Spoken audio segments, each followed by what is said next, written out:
Welcome back to the Upper Echelon Podcast, where we keep it real and we keep it jiggy over here. Because why? Because we ain't never ever scared. Welcome to the chat, y'all. Make sure you hit the like button on the way in. Also, make sure that you hit the notification bell so that you can be notified of any time I live stream or post content in the future. If you're not subscribed to my channel, please make sure that you go ahead and subscribe for me. You can support me that way. Also, if you would like to monetarily support my channel, you can donate to $Phoenix. PHOENIX 20137. What's going on, y'all? What's going on? I feel like this, y'all. I feel like this, and then I'm gonna get into the content.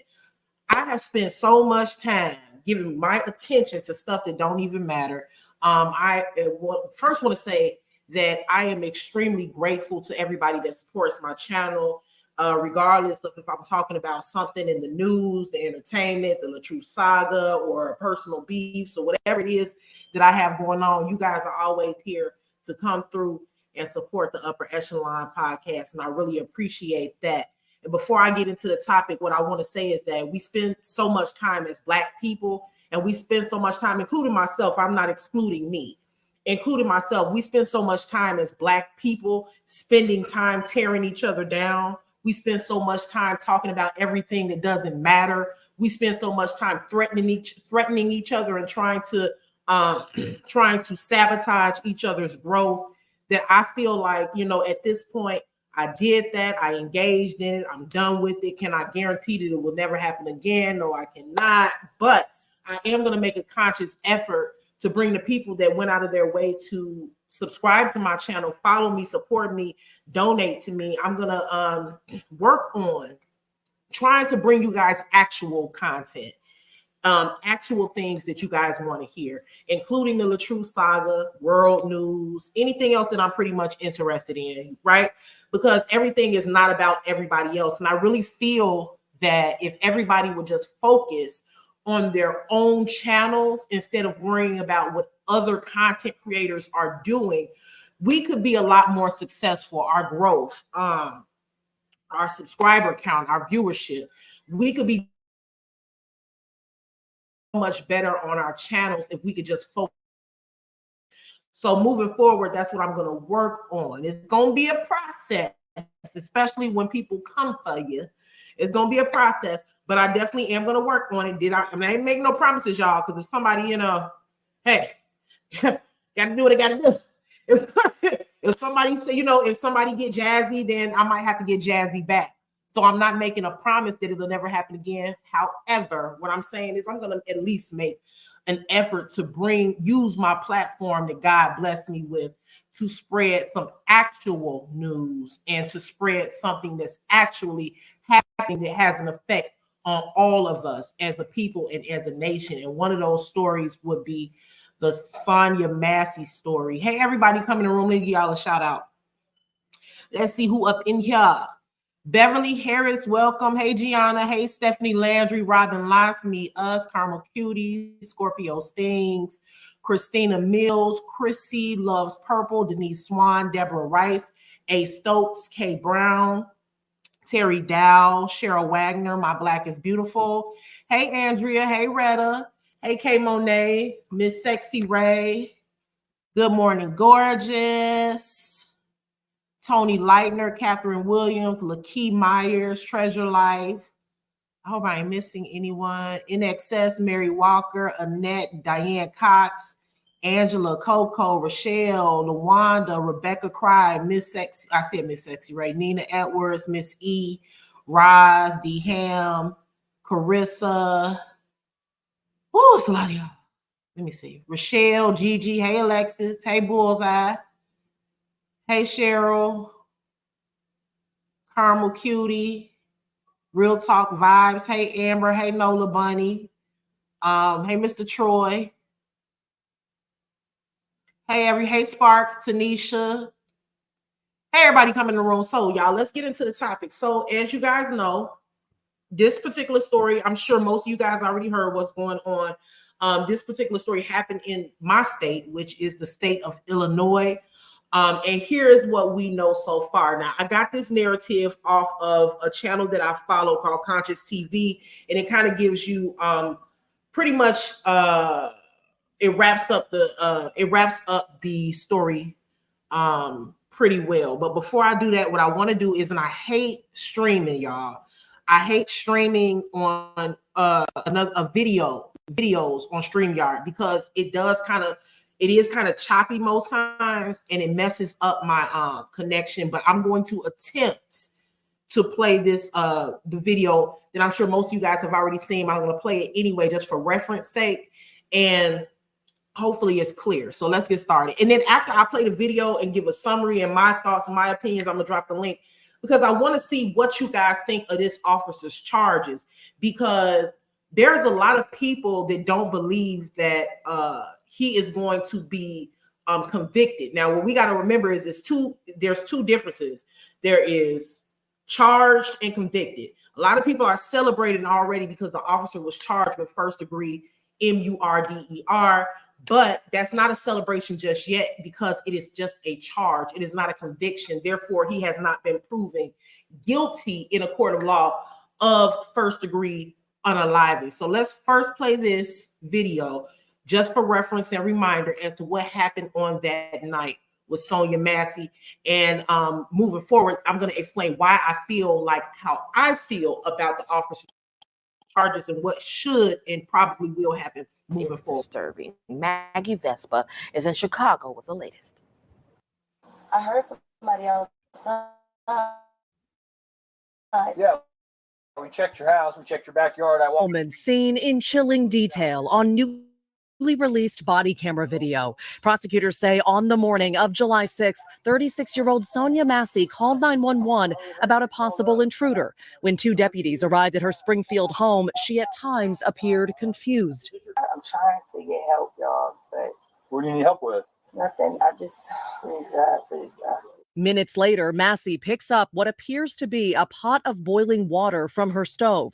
The deputy on screen identified by prosecutors as Sean Grayson. You better I swear to God, I'll shoot you right in your face. Okay, I'm sorry. Drop the pot! Drop the pot! Drop the 19 shots fired! Shots fired! Shots fired! The coroner confirming the mother of two was fatally shot in the head. Her body blurred by police in the video. I'm not taking hot boiling water to face. Protests demanding charges against Deputy Grayson have mounted since. President Biden this week writing in a statement, Sonya's family deserves justice. He walked around the counter to get a better shot. If Yep. you're in fear for your life, you don't walk toward a person. So Crump speaking along from mental health issues. So if you heard what Attorney Crump just said, that made a lot of sense. If you're in fear of your life, you don't walk around to get a better shot, to get a better aim at your target. So what I'm gonna do is rewind it just to really quick. I know some of y'all don't want to keep watching it because it is gruesome, but I just want to, just for reference sake, I want to go back to this moment and see reference what Attorney Crump was saying here when he said that he tried to get a clearer shot of Sonya. Shoot you right in your face. Okay, I'm sorry. Drop the pot! Drop the pot! Drop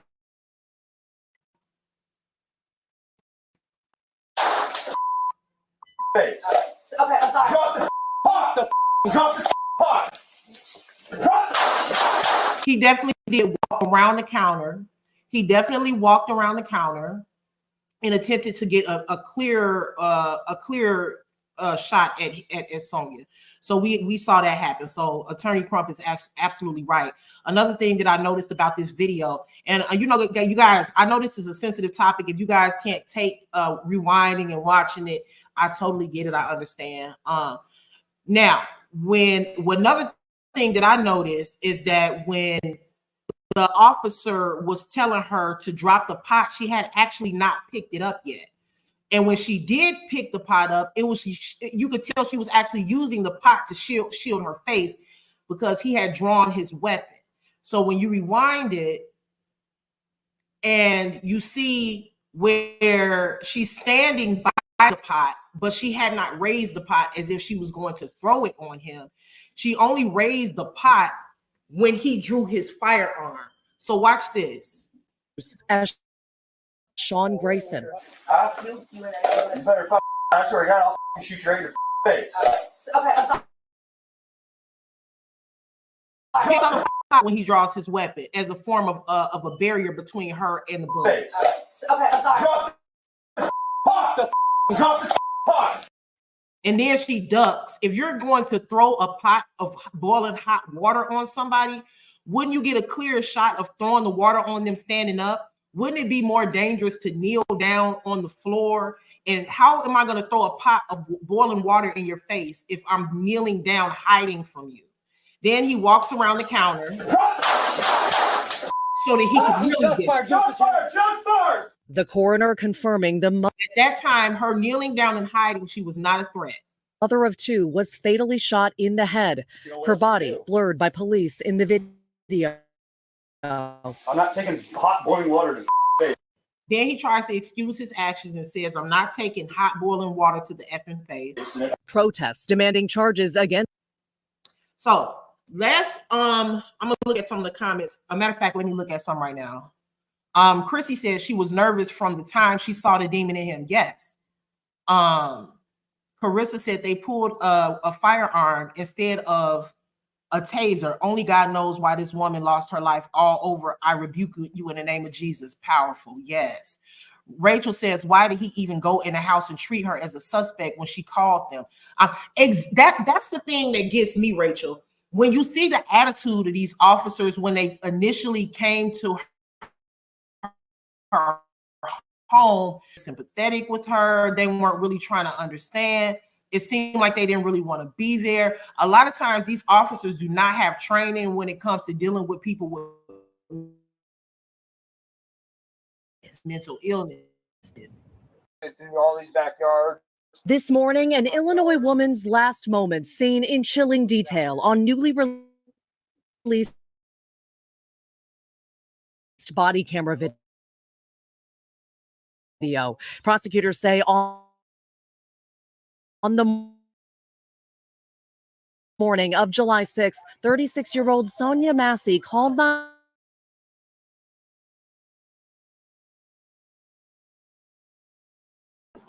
minutes later. But you know what I want? It's her father. Grayson was fired from his job with the sheriff's department, and a grand jury has now indicted him on 3 counts of first-degree murder. His attorney declining to comment when reached by NBC News. Now the world seeing for themselves how one woman's call for help took such a tragic turn. What is your last name? Okay. So let's talk about what we know so far with this case. 36-year-old Sonya Massey in her Illinois home was unalived by an officer. 30-year-old Sean Grayson, who was the Sangamon County sheriff deputy, has been since fired from the agency along with his law enforcement certificate suspended. He has been indicted by a grand jury on 3 counts of first-degree unaliving and 1 count each of aggravated battery with a firearm and misconduct. He entered a not guilty plea and was denied pretrial release. Officer Grayson worked for 6 different agencies in Illinois since the year of 2020 before taking up full-time employment in the Sangamon County Police Department, though it is unclear as to why he changed agencies so frequently. So that is something to look at. It's important to know that this particular officer had been bouncing around from agency to agency, department from department. Nobody had investigated why. We don't know why he's been bouncing around the way that he has, but obviously there's a problem there. Court records revealed that Officer Grayson was charged with 3 DUI misdemeanors in Macomb County, 1 in 2015, 1 in 2016, and the other one was dismissed. The family and their lawyers are calling for an investigation into why Mr. Grayson was even hired, considering his issues with abusing alcohol and his inability to stay at any agency for any long periods of time. Sonya Massey was SHOT multiple times in her face. Grayson also Grayson told another responding officer adjacent to himself to not employ medical intervention after Massey had been fatally wounded. Did not turn his body cam footage on until after the unaliving. Kept reiterating to the adjacent officer that Miss Massey had come at him with boiling water, threatening to rebuke him. Not true. And later went outside to correspond with other officers, where he referred to the deceased woman as a crazy bitch. According to a review of the Illinois State Police investigation, they did not find Officer Grayson's use of deadly force justified. A use of deadly force expert, according to prosecutors over the case, likened the Officer Grayson's actions to that of throwing himself in front of a moving vehicle and then justifying use of force by claiming fear of being struck. That really sticks out to me, because just like Attorney Crump stated, why would you, if you are in fear of your life, why would you run towards the danger? As we saw in the video, Sonya did not pick up. She was standing with the pot of boiling hot water. We already know that she was having some sort of mental health emergency, and that's the reason that she contacted the officers. But if she's standing next to a pot of water, she didn't pick it up. She wasn't a threat. She didn't actually pick the pot up until he pulled his firearm. So him feeling threatened for his life is an absolute lie. The officer just simply wanted to unalive her. Initially, Ms. Massey's father was put under the impression by the police, listen to this, y'all, by the police department, that his daughter had been unalived by the prowler that she initially called the deputies to her home to protect her from, and not the police themselves, according to his claim during a recent news conference. So to add insult to injury, not only did the officer unalive this man's daughter, but then they contacted him and told him that the non-existent prowler that she called about, because she was having mental health issues, this non-existent prowler is the one that unalived her. Okay. It's also unclear if the other responding officer will be indicted and or reprimanded, which he should be, because he was there when it happened. Her father should have never been contacted. Those lies should have never made it to her father, because you guys in the chat, correct me if I'm wrong, but I believe that not only did the police try to insinuate, or not even insinuate, not only did the police lie to the father, but the police also told the hospital that she inflicted the wound to herself. There is footage, and I'm going to find it, but there's footage of where another officer comes in and asks the police officer, hey, do I need to use my medical kit? And he says, no, it's a headshot. She's done. Who says that on camera? Not to render medical aid. Not to render medical aid. We're gonna get deeper into this, y'all. So let's see.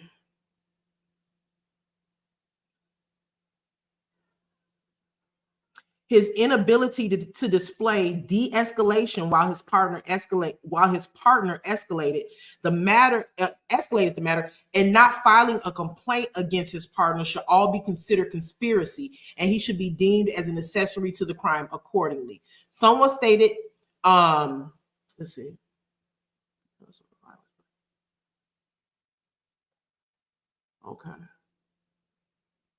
Okay, so that's where I'm gonna stop at. Okay, so now let's pull this up, because there's a lot of people who are, because I've been watching this story, I've been looking in the chats, I've been seeing different people's perspectives of the situation, and I want to make something clear so that people understand the difference.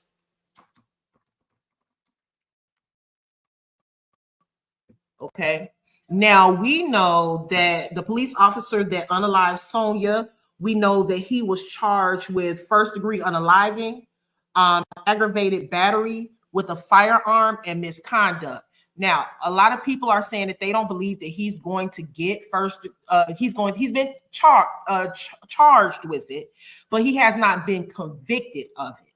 So, meaning you can be arrested and charged, but you still have to go to court in order to be convicted and sentenced to whatever your sentence will be. It will be jail time, prison time, whatever.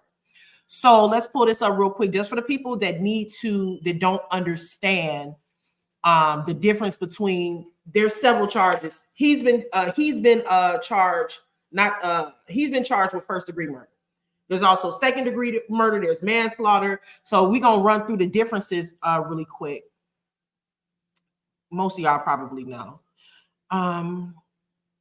Let's see. Pull this up. And I'm going to be following this case and watching this case like a hawk, because you want to know what, you guys, a lot of times what happens in cases like this is it's really huge. It hits the news. It's sensationalized. Everybody's watching it. And they see that the officer is actually charged with something. And then they even sometimes see that the officer is convicted. And then people stop following the story and you never hear about the officer again. Sometimes they don't even do their whole sentence, right? Sometimes they don't even complete the whole sentence, right? So I think that it's important not just for our people to follow through, rally, get together, protest, and all of that, but it's also important to follow through with the offender and make sure that the offender isn't released early or because that's what they do for these people with this white privilege. Sometimes, you know, they'll charge and convict them just for the media's sake, so there's no big like for instance in the George Floyd situation, where all of these big major metropolitan cities were getting torn apart and everybody was looting and all of that. They don't like when that happens. That's money for the city. So let's see. Sean said he pleaded not guilty, so it will definitely be a trial. And so he's been charged. He's been charged with first degree unaliving. Let's see. And he has pled not guilty to that charge. Of course, he pled not guilty, right? So let's see the differences. I know the differences, but I want to make it clear for everybody, because it's some people that don't believe that he will be convicted of first degree unaliving, and I just don't understand. I don't understand why. So being charged with taking someone's life is an extremely serious matter.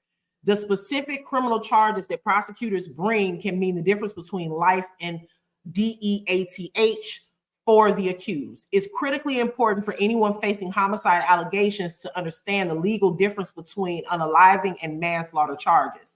The primary difference lies in intent, in premeditation. I don't know if you guys remember, and this has absolutely nothing to do with this situation, but if you guys remember, I was on Dawn's panel about a few weeks ago, and I was talking about the importance of intent. Intent is very important, because just because someone takes somebody's life doesn't mean that they automatically need to be thrown in prison and thrown away and throw the key away, right? Because there's intent behind everything. Sometimes your intent is wrong. Sometimes your intent is right. Sometimes you have to unalive somebody to defend your own life. And sometimes you're unaliving somebody because you're just the evil person and that's just what you wanted to do. So those are two different reasons, right? So the primary difference lies in intent and premeditation. Unaliving requires prosecutors to prove the defendant unalived intentionally and with malice and forethought. Manslaughter may involve intentional unaliving, but in circumstances that negate malice and forethought. The degree of criminal homicide offense significantly impacts the severity of sentencing, parole eligibility, and overall legal implications. Now, it gets into MURDER. Now, MURDER is intentional, premeditated, and unlawful unaliving of another human being with malice and forethought. This means the intent to unalive could cause grave bodily harm or commit an act imminently dangerous to others in a depraved, wanton disregard for human life.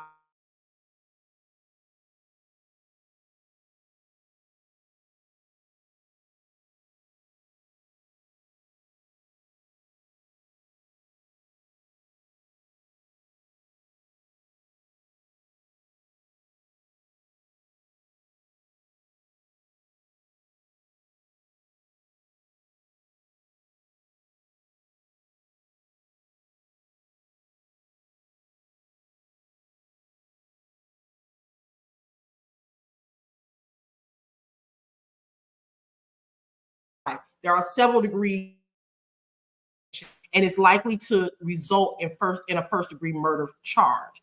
Now, let me stop right here with that. Let me stop right here with that.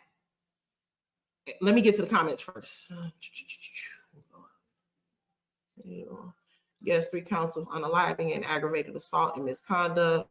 Police ain't nothing but a domestic terrorist group of people. There is so let me tell you why I believe that it was right, totally and absolutely correct, that the officer should have been charged with first degree murder.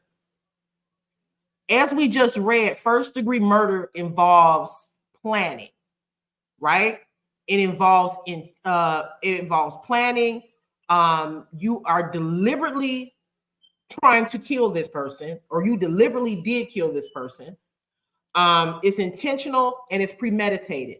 What we sat there and watched in the Sonya Massey video was clearly and obviously premeditated. There was premeditation involved within that killing. He stood there and he told her that he was going to shoot her in the head.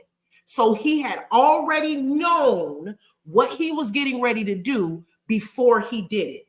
Now, here is the discrepancy. How long does it take to premeditate a murder? How long does it take to premeditate a murder? And what does the law say about the length of time that you have to premeditate? What would be considered extensive premeditation? There's a blurred line right there. Because you know what? I just saw a video of a woman. She was mentally ill. She was walking throughout Walmart. She had a kitchen knife in her hand, just walking around. She was having some sort of mental episode. A woman that she didn't even know was with her child in the parking lot of Walmart. She was loading her groceries up and getting ready to put her child inside of the car seat. And the woman out of nowhere began to attack the mother and the child with this knife. Now, that's an easy one because number one, it was premeditated because she had the knife. It may not have been premeditated because she knew her, because she didn't know her, but she knew that she wanted to do something to someone. But we don't know how long. The woman had only walked into Walmart maybe 2 minutes. 2 minutes, walked through the door, through the glass doors. She saw the woman walking out. She walked out of the Walmart behind the woman and attacked her in the parking lot. Saying as to how she did not know this lady. She had never met this lady. She would have literally had to premeditate this murder in a matter of minutes, right? So there is no time span. A lot of times when people think about premeditation, they think, well, you sat there for a couple of days, you watched my comings and goings, you stalked me, you planned this, you bought your weapon, you set it up, you did what you had to do to make sure that you wouldn't get caught or whatever the case is. But that's not always premeditation. Sometimes premeditation can take place in minutes. It could take place in minutes. Okay, so we know that that's what he's being charged with. Now, second degree murder is intentional killing without premeditation. Okay, and that's what I think, that because he pled not guilty to first degree murder. I think that he's going to either try to get, I don't think he can get manslaughter. I think he's going to try to get second degree murder, because second degree murder is an intentional killing, but it's without premeditation. The intent to kill exists, but there is no evidence of extensive planning and premeditation. For example, a heated argument escalating until one person intentionally kills the other with a weapon grabbed in the moment. Now, we can't say that he grabbed his weapon in the moment, and we can't say that he didn't have some sort of knowledge that he wanted to unalive Sonya before he actually did it. Because see, what got that officer is the fact that he actually said what he was going to do. D. Ham said, I'm definitely going to break this video down myself as well. Facts. I'm going to be there to watch you, Z. Ham. Christina said once she was down on the floor, she posed no threat to him.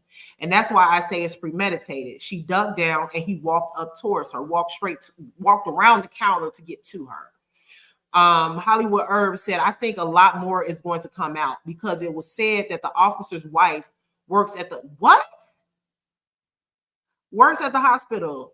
She died with the hospital armband, allegedly. Wow. What? Maybe a sacrifice. I hate this. He needs to be convicted. There is no way. There is no equal force. Hold on one second. Okay. Okay. I feel like it was premeditated and cold-blooded murder. That's exactly what it was. And then, I also feel like the officers that were there should be charged with something. They didn't pull the trigger, they didn't do it. So obviously they're not going to be charged with what he's being charged with. However, they knew about it. They gave the family false information about what happened to Sonya.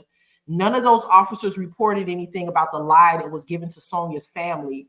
Number 3, after the officer came in with the medical kit and asked, did Sonya need any sort of medical aid or medical assistance, the officer that took Sonya's life said no and said that it was a headshot.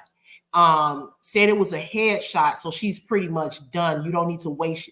And then the officer then turned around and said, okay, so let me not waste my material. Let me not waste my material to help save this lady's life. First of all, they are police officers. They're not medics. There is a possibility that if they would have rendered some sort of aid to her, whether it had been people survive headshots, and they didn't even try to save this lady's life, and for him to then, the officer that took her life, to go back out the door and call her a crazy bitch after he took her life is cold-blooded. Rachel says police ain't nothing but domestic terrorists. I read that one. Sean said a law enforcement first choice of weapon is a taser if the person poses no imminent threat to the officer or community. And that's what he should have done. He should have grabbed his taser. Number one, she wasn't a threat because she was not charging him. She was not coming towards him. In fact, she was hiding. She was hiding. If she would have came at him, if she was a threat to him, he should have used some sort of force. He should have used some sort of force, such as a taser or something like that. But to pull out your gun for a pot of hot water, I don't think that was, I think that it was over. I think he wanted to do it. There's no way around it. There's no way around it. He absolutely wanted to do it. He wanted to do it. Posed absolutely no threat. Thank you for that comment, Sean. Christina said, and then him saying, just let her, and then be cut it off, then called her a crazy bee as if he didn't already violate her enough. Exactly. And see, this is the thing. This happened in my state of Illinois. I don't know how it works where other people in other people's states.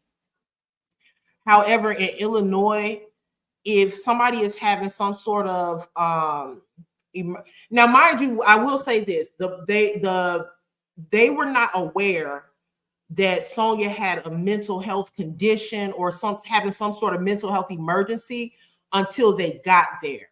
Because when she called in, she said that there was a prowler at her home. However, within the first few minutes of talking to her, because when you look at the video, it's obvious that the woman has some mental health issues. Okay, because she said, "I just need your help," and then the officer says, "Help with what?" And she was like, "I just don't know. I don't know." She clearly had some mental health issues or some sort of mental health emergency happening in that moment. And I really think that they need to change the laws when it comes to these police officers responding or continuing to deal with a mental health emergency without proper personnel there. And I feel like Sonya Massey's father, family, and Attorney Crump, they need to get together after that officer is convicted of first-degree murder. They need to get together, and there needs to be some sort of law made for Sonya, because there's no reason why, if there is a mental health emergency, that some sort of mental health staff, social worker should not have been called.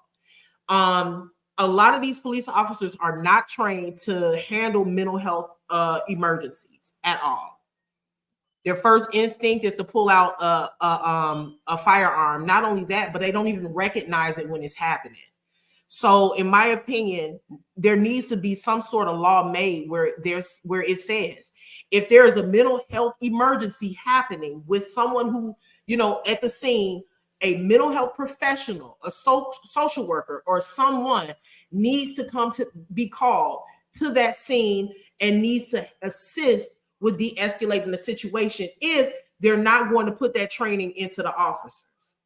If you don't know that it's a mental health emergency and you don't find out until you get there, the police need to stand down until a mental health professional arrives at the scene to assist to help them de-escalate the situation. There either needs to be some sort of training for these officers, or there needs to be laws changed where they have to have a mental health professional assist them with some of these things. I personally feel like even if the officer did know that she had a mental health problem, I believe that in this particular situation, the officer just wanted to kill Sonya anyway. That's what I think. Martha said officers only came about after slavery to keep an eye on the slaves, and there were about, so we truly are never free. I agree with that as well.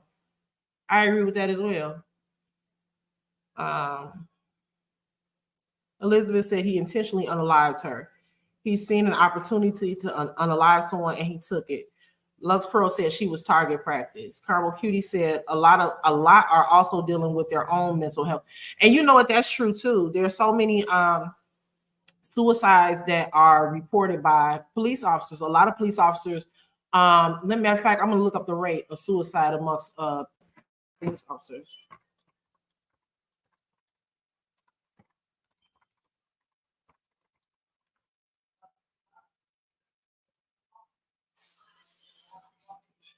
Can you look at some of these? She knew she was in danger. Absolutely. Also, the officer's wife father is a higher ranking cop, allegedly. I think a lot is going to come out.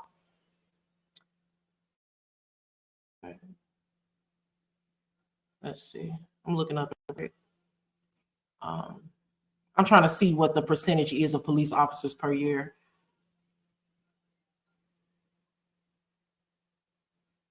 More than 1,200, which is 1,200 law enforcement and corrections officers died by suicide between 2016 and 2022. Over 1,000. It's a high stress job, and I do feel like they don't do. Now I don't know about other states, y'all, because everything is different. But I do know that it was one point in time where I actually took the test to try to become a Chicago police officer, and I ended up changing my mind. But during that time, the only thing that you had to do was provide like your college transcripts. You had to take a physical examination. You had to like do like this obstacle course thing to make sure that you were in a good physical shape. But I don't remember there being like any sort of psychological testing or anything like that. One of my friends actually just became a police officer a couple of years ago, and he actually just told me that they went as far as to, while he was in the process of getting on in the department, they went as far as to come to his home or his family's home, talk to his family, like interview people in his community about him to get some character, to see what they think about him in the community. He also told me that they made him take a lie detector test. So maybe the qualifications have increased from when I tried to do it, because when I was trying to do it, it was years and years ago. I want to say maybe it's almost 10 years ago. But they are doing a lot more in the city of Chicago now. This didn't happen in Chicago. It happened in Illinois. Can somebody tell me where? Was it in Naperville? Was it in Naperville? Because I know it was in Illinois, but it wasn't in Chicago. Now, Chicago Police Department. Now laws vary by state, but when it comes to training and joining different police forces, it does vary when you from not only state to state, but city to city, township to township. So the Chicago Police Department, what their qualifications are, could be very different from Naperville, Macomb County, whatever the case, wherever she was. Carmel Cutie said, I have a mentally ill son, and when he becomes aggressive, I fear calling for help to de-escalate him because he's a big black man. We have to constantly tell them he's autistic. Wow. Yeah, they have absolutely no training for it. It happened in Springfield. Okay. Elizabeth said Chicago has a high rate of suicide. I can believe that too. Because Chicago, I really feel like anybody that lives like within the inner city of Chicago has some form of PTSD. I really do feel that way. Even myself sometimes, because I find I know this is off topic, but this is an interesting comment.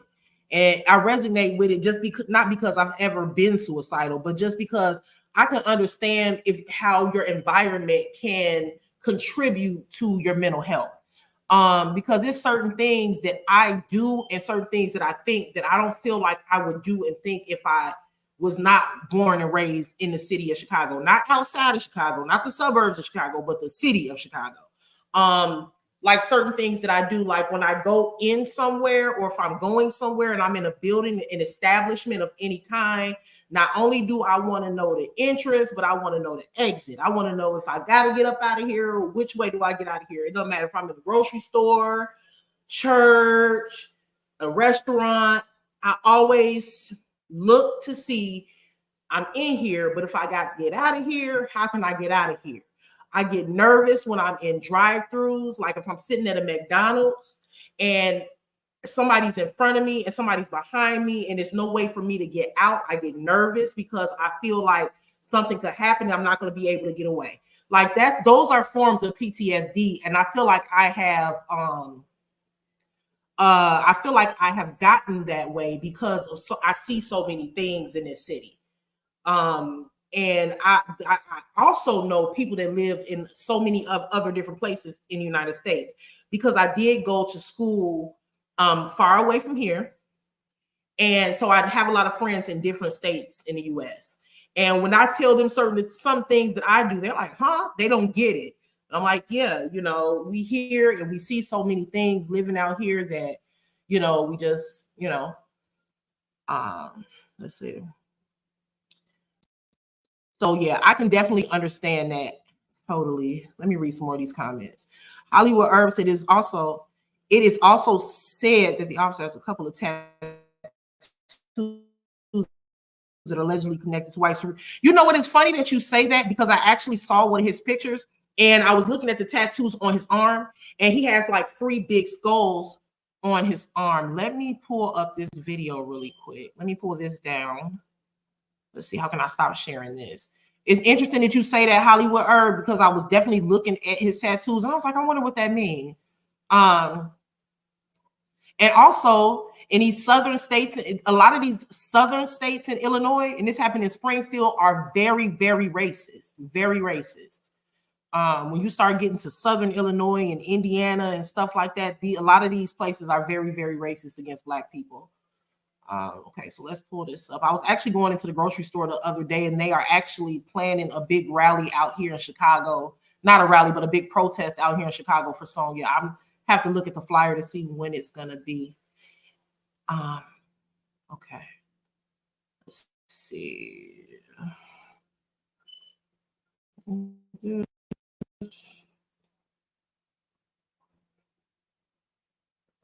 Confirmed the death of Sonya Massey was indeed a homicide.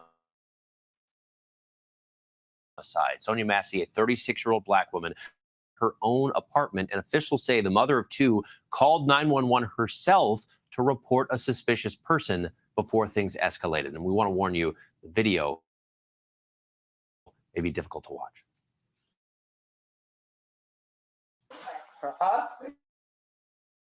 Away from your hot seat. I'll shoot you in your face. Okay, I know this is playing again, but this is a new video.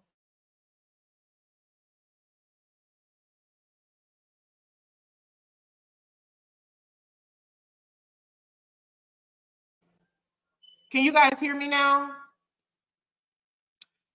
It's saying that my mic lost connection. I don't know if it did or if it didn't, but I'm looking at Gianna's comment. Sean said it's going to be interesting to see what defense he will use or what his attorneys will come up with. I'm gonna take some comments later on too to see if we can kind of predict what he might come up with, what he may come up with as a defense. I just don't see how he's saying, you know, it seems like what the officer is going with, and it seems like what he was telling the people that came onto the scene, as far as his colleagues, his peers, is that he was protecting himself. So I think that's what he's gonna go with, is that he was protecting himself. But I just don't see how that's gonna work out for him. Protecting yourself against someone who's crouching down and hiding from you. I don't think so. I don't know. And if it does turn out that he's convicted of first-degree murder, I'm not gonna lie, I will be surprised about that too, because it seems like every time an officer does something like this, they're never convicted of. And I feel like the highest crime that you can be penalized for is first-degree murder. Okay, because most states or some states will give you the death penalty for that, right? Not in Illinois, we don't have the death penalty. However, even though I feel that he deserves first-degree murder, I'm not sure that he will get first-degree murder, because I just haven't seen it. The officer that unalived George Floyd, I don't even remember what he was charged with and eventually convicted of. So if somebody can remind me in the chat. I'm gonna pull up a picture of the officer too, because it shows his tattoos.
The audio went out. Let me know when y'all are able to hear, because the mic is on, so I'm not sure why y'all can't hear the video. Can you all hear me? You can't hear the video, but can you hear me? Can you hear me? Not the video. Can you hear me? Put a 1 in the chat if you can hear me. Okay, you can hear me, but you can't hear the video. Is that what you all are saying? Okay. Let me try again. Let me see if you can hear me. Well, let me pull this down. It just could be the fact that I'm streaming that video. I told y'all, like, sometimes when you try to, for some reason, when I try to stream something else through StreamYard, it doesn't work. I don't know what's going on with that. So I'm gonna have to probably find something else to, I'm gonna have to find another sort of streaming app. But let me pull this up, because somebody said something interesting. Somebody said something about the gang Skull and Bones. I don't know much about that gang. I do know that it's a white supremacy gang, and I do know that the Skull and Bone gangs does run rampant throughout the prison systems in the prison. So there's a lot of white supremacy gangs in prison, right? So I'm wondering, does this guy have some sort of criminal background? Has he ever been to prison before? Because I was looking at some of his tattoos and they look like prison tattoos. And I'm going to pull his picture up real quick because I want to kind of compare his tattoos. Let's see.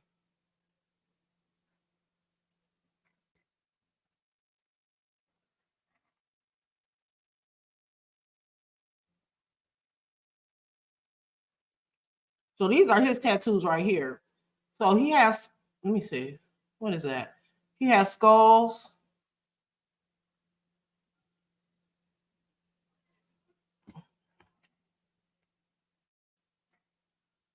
He has more tattoos over here. I can't tell what that is. And on the inner part of his arm, but this particular tattoo is very clear. He has skulls on his arm. Let me look something up. I want to try to compare the supremacy gang and see if his tattoos look similar to whatever their symbolism is. White supremacy tattoo. Let's see. Images. Okay, I'm seeing a lot of Confederate flag. They use a lot of swastikas for the Skull and Bones supremacy, white supremacy gang. Let's see.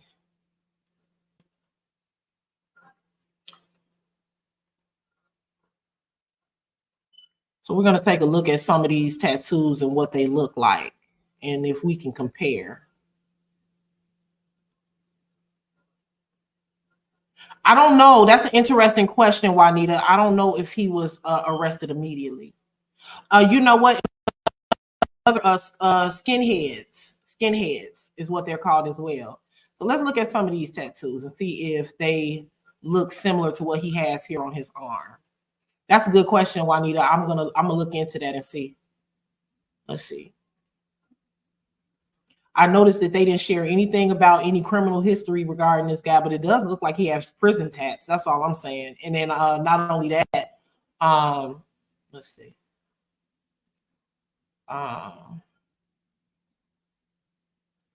Okay.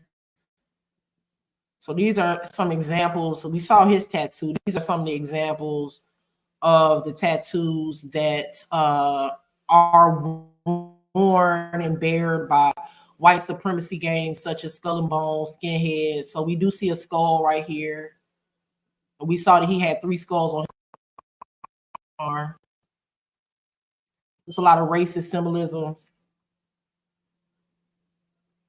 Another skull. More skulls.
Sorry, y'all. I don't know what happened. Got knocked off somehow. Hold on 1 second, guys. Sorry, y'all. I got knocked off. I'm not sure exactly what happened. Okay, let's see. I was getting ready to look up his name. Sean Grayson. Let me see if I can find him real quick. Has anybody tried to find him on social media to see any of his social media accounts? Oh yeah, good morning, gorgeous. I'm sorry I got knocked out. I want to see something. If I can find him on social media really quick.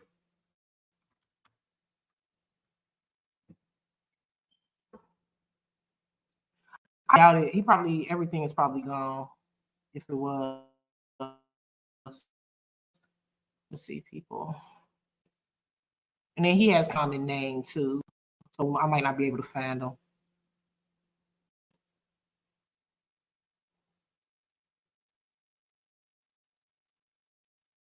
No, I don't see him. Okay. Hollywood Herb said he was probably the problem with that. Barbara said I can see them a mile away. Yes, he is. 70% of them in the police department. Let's see. And when he initially walked to the door, he asked her, was she doing okay mentally? I didn't hear that part, Hollywood Herb. I might have to play it again. That's why I think it's a lot more about to come out, especially in his wife's work at the hospital. I want to hear more about that. I want to know how you found out about his wife working at the hospital. What I also think would be interesting to know, and I hope it comes up during trial.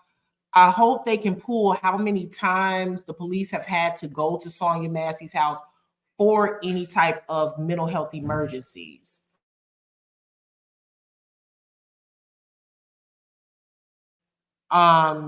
Because if there has been more than one trip to her home for a mental health emergency, at this point, I feel like they should have been well equipped on dealing with her. Let's see. Thank you, Lux Pearl, for that Cash App. I appreciate you. Let me see. Let me look at some more of these comments.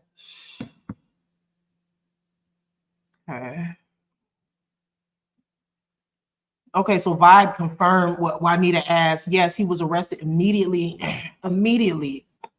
after the release of the footage and after a statement from the other officer. Barbara said my son was unalive 19 years ago. Wow, by a white supremacy. And yes, this man is a white supremacist. I'm so sorry to hear that, Barbara. Wow. There's so many people that have been affected by these racist white police officers within the United States. I really feel like some things need to change. The number one question is, why was this guy why was his history not further investigated before he was hired with that department? I don't believe that any officer should be hired or any person should be hired as a police officer to serve and protect anybody if they clearly have a drinking problem. I'm gonna drop the link to see some of y'all if you guys want to come up and share some of y'all thoughts on this story.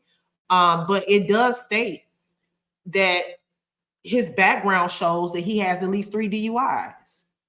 So he clearly has some sort of substance abuse issue going on there. Good morning, Gorgeous said he was discharged from the Army for serious misconduct. I just read that on CNN's Facebook. Let's see. Okay, let's see. Pull that article up right now.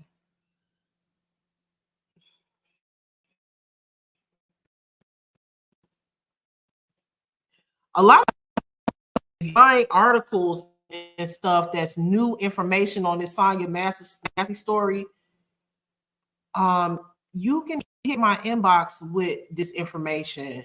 Let me see. You said it was on CNN. Let's see.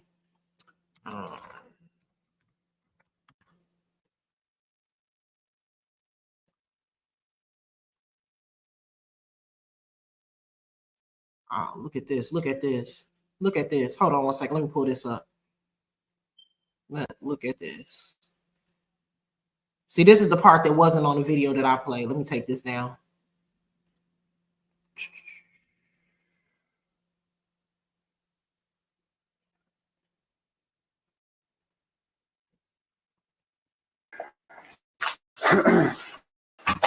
What do y'all need from us? Just nothing right now. Just hang out there for me. Thank you.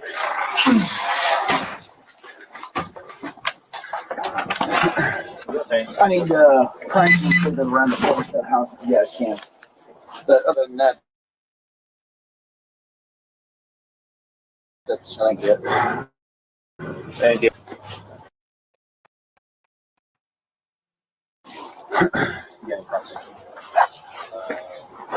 Yeah, I'm good. This fucking bitch is crazy.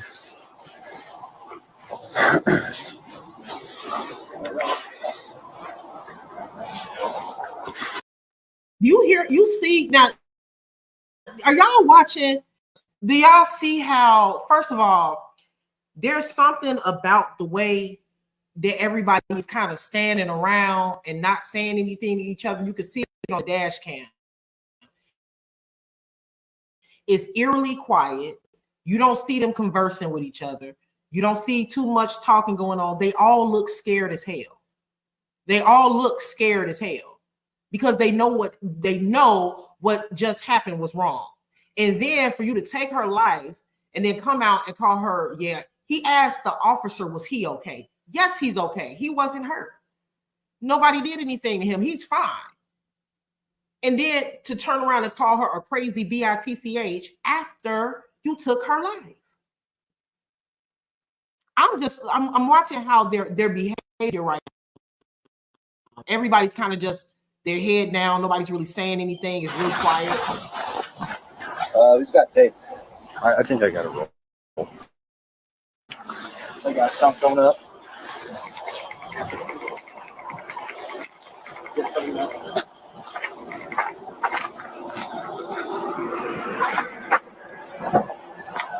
You got enough? If not, I got a roll.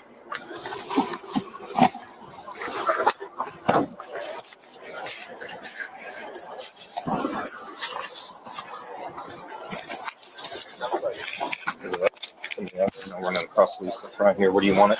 I just around the house. And then let me put something else out. Another thing that I noticed is that I don't think it's a coincidence. A majority of this police department appears to be white. I don't see any black officers out there. I don't see any black officers out there.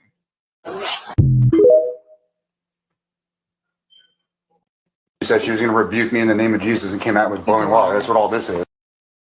I was standing right here. All right. And that's where he's landed. What do y'all need from us? Just nothing right now. Just hang out there for me. Thank you.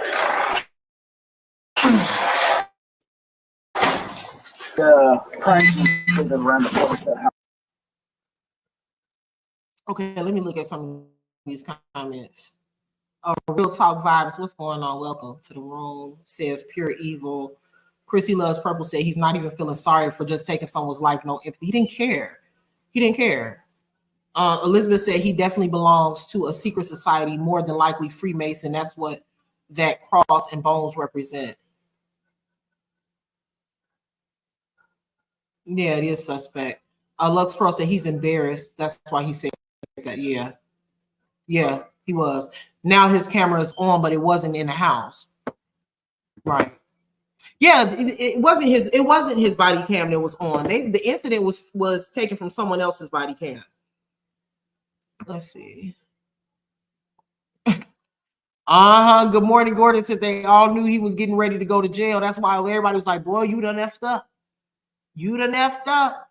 Elizabeth said, and the nerve of you to report to the father that the prowler is the one that unalives her when you know that there's cameras. This is what I'm talking about when I speak on white supremacy. You have to feel like you have some sort of privilege in order for you to be knowing that in order for you to know that you're being recorded and still say that, try to make up whatever story for the family. To me, that shows that, oh yeah, I did it.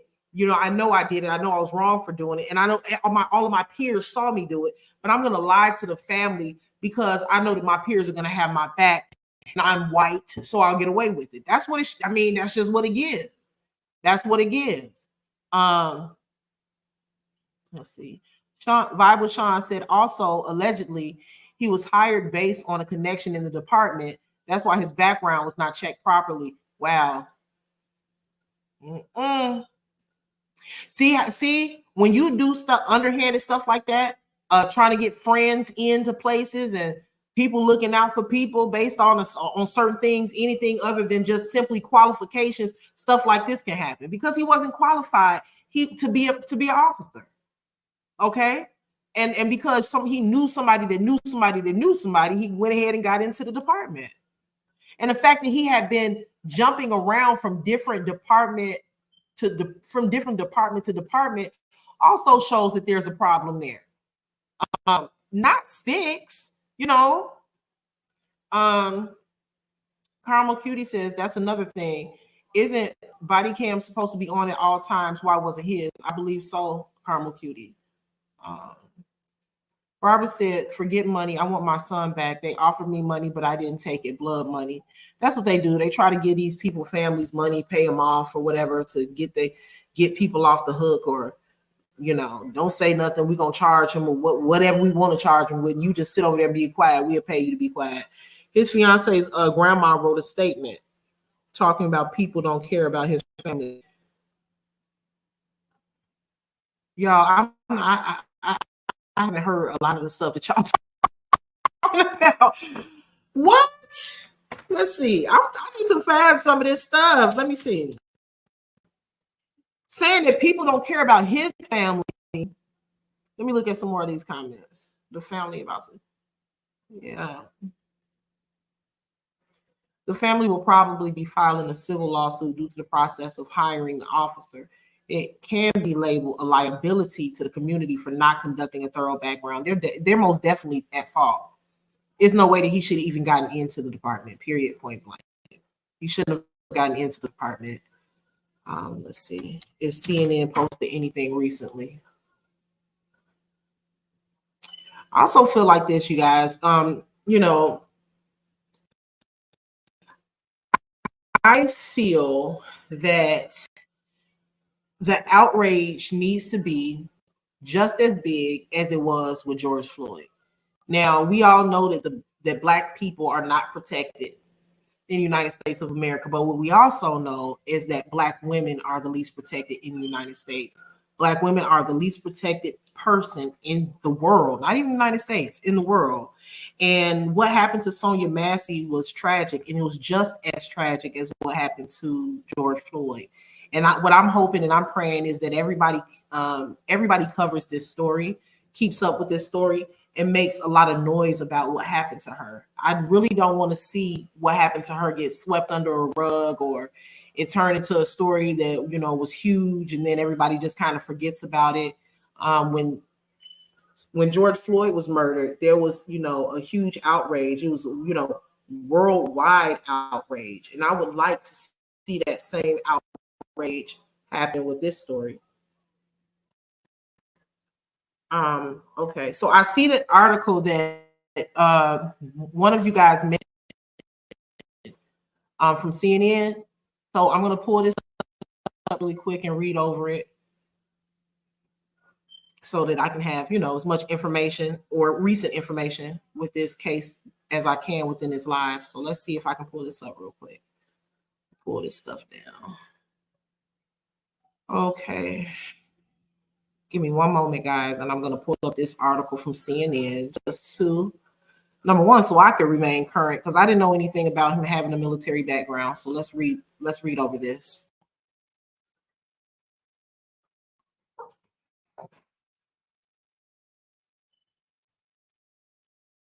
It's just taking a little minute to pop up because I'm streaming, so just give it a moment. Josh Mills said, I'm not understanding why do they even let people with tattoos become police officers, because they're already shows that they're gangsters. You know, Josh, what I would say is I would say first that, you know, everybody with tattoos is not a gangster. But what I will say is that I think that it really depends on what the tattoo is a tattoo of. I think that that's really important, because I can remember there was one point in time before I really got into the social work field and decided what I wanted to do. First, I was thinking I wanted to be a police officer, and I said no to that because it's just, you know, too dangerous in the city. And I just didn't want to risk it. And I was thinking about becoming a correctional officer because I was trying to stick with my undergrad degree, which is criminal justice. So I was looking at all these criminal justice positions that I might want to get into. And so when I actually went to try to become a correctional officer, I passed the test with flying colors. But after I found out I passed the test, there was another thing that they requested. Now this is for the prison system here in Illinois and what they require for correctional officers in Illinois. You can have tattoos, but it depends on what they are. And so they require you to take a picture of all of your tattoos and submit them before they can go further with the hiring process via email. I took a picture of all of my tattoos and I didn't get hired as a correctional officer because I have a tattoo on my arm that says death before dishonor. And they considered that tattoo to be gang affiliated. So I didn't get the job based on that. So I don't feel that he should be an officer with those types of tattoos because you could run into a criminal on the street as part of a rival gang or something like that. So it would just be a conflict of interest. So let's read this article real quick. Okay, first of all, when was this published? So this article was published yesterday by CNN.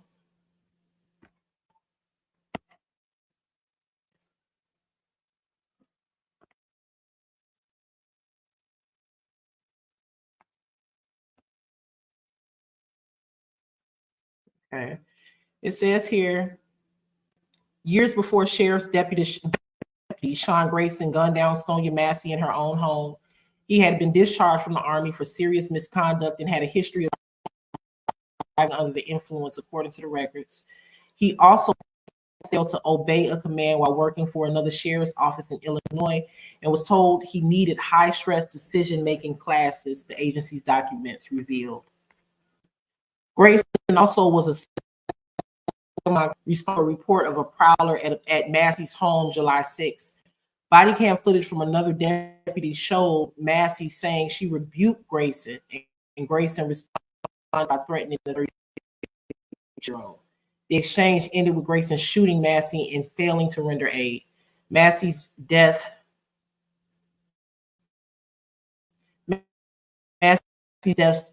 stirred, including Breonna Taylor and Tatiana Jefferson.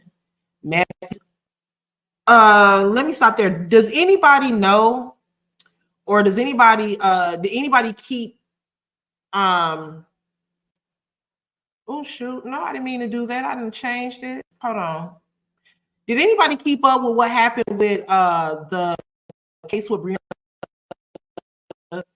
Taylor? Why does it keep changing? Let's see. I don't know what's going on. Did anybody keep does anybody know Breonna Taylor? Oh, I wanted to finish reading it. This website is acting weird. It keeps cutting off. Let me see if I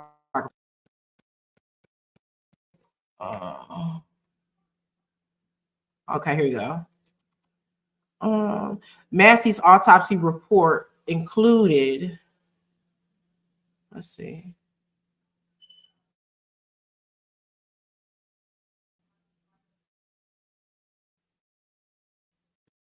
Where are we at? Massey's autopsy report, which was publicly released. Massey was shot beneath her eye, and the bullet exited at the back of her neck under her ear. Civil rights attorney Ben Crump told CNN downward trajectory. Ooh, he going the fuck down. He is going down. That is interesting. According to the way that the bullet exited her body, it shows that he was standing above her. But even without the ballistics evidence and all of that, we saw the video. We saw the video. You know, we saw that she was crouching down. Okay. Friday, Grayson's attorney, Daniel Foltz, told CNN, I do not wish to comment. Grayson, who is 30 years old, was indicted by a grand jury last week on 3 counts of first-degree murder and 1 count each of aggravated battery with a firearm and official misconduct. He has pleaded not guilty and was denied pretrial release according to court records. I think Viable Sean made a really good point too earlier, where she said that the family should or may end up filing a civil lawsuit against this I don't know about the state, but the city of Springfield. Reason being is because some sort of precautions or something should have been put in place to where he should not have been able to rejoin the police force. He shouldn't have been able to rejoin the police force, not at all. There needs to be some sort of something, just like you can't join the police force if you have violent offenses on your record. You can't join if you have substance abuse problems. To begin with, he should have never been let on the police force, period. He should have never been hired by the department. Let me see. I think some of y'all are answering the question that I asked about Breonna Taylor. Lakeith Meyer said, Breonna Taylor's from our city. No one has been charged with her. What? So there was no one has been charged. Now, correct me if I'm wrong again, but in the case of Breonna Taylor, they busted through her house and basically started shooting her house up because they were looking for someone else or something like that, and she was killed that way. I have to refresh my memory on that case. And also within that case, didn't bullets and stuff started going into the neighbor's house? Like they were acting like they was in the Wild Wild West. Like they didn't care who got hurt.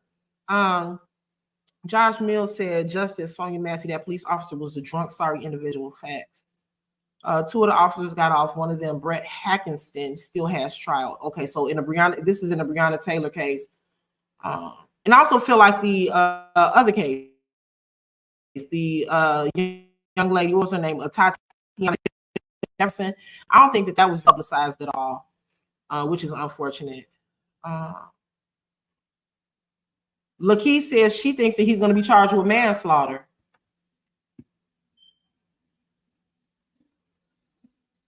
Hold on.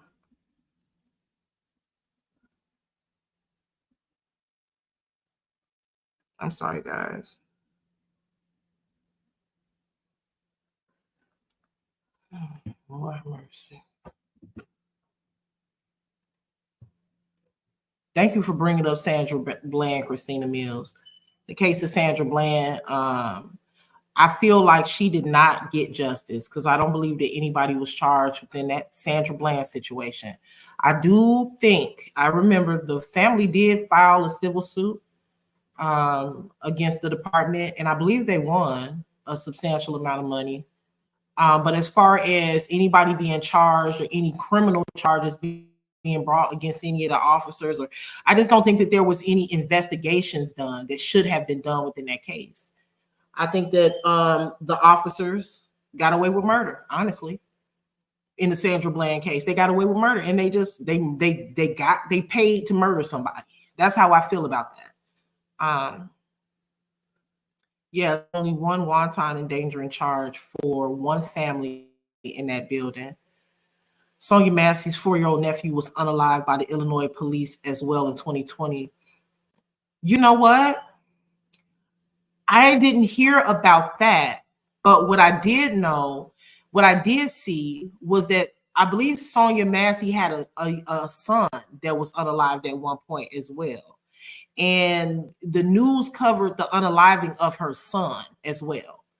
And the guy that was reporting the news for this particular situation also was talking about how, it's just the eerie feeling that he's reporting her situation, and just a few years prior he was talking about her son's situation. So now if she also had a nephew that was unalived by the police, that's crazy. I have never heard of the Patrick Loyola. I haven't heard of that one. They got a documentary on Netflix about Sandra. I haven't seen it. I'm gonna check it out. Let's see. Healing Heart says, this is very hard to listen to. I'm in the UK. We have our problems, but Lord, not like this. Honestly, I believe the United States just has a problem with violence altogether, if I'm being honest. The United States has a problem with violence, gun violence. Let's see. And they're giving too many liberties. Let's see.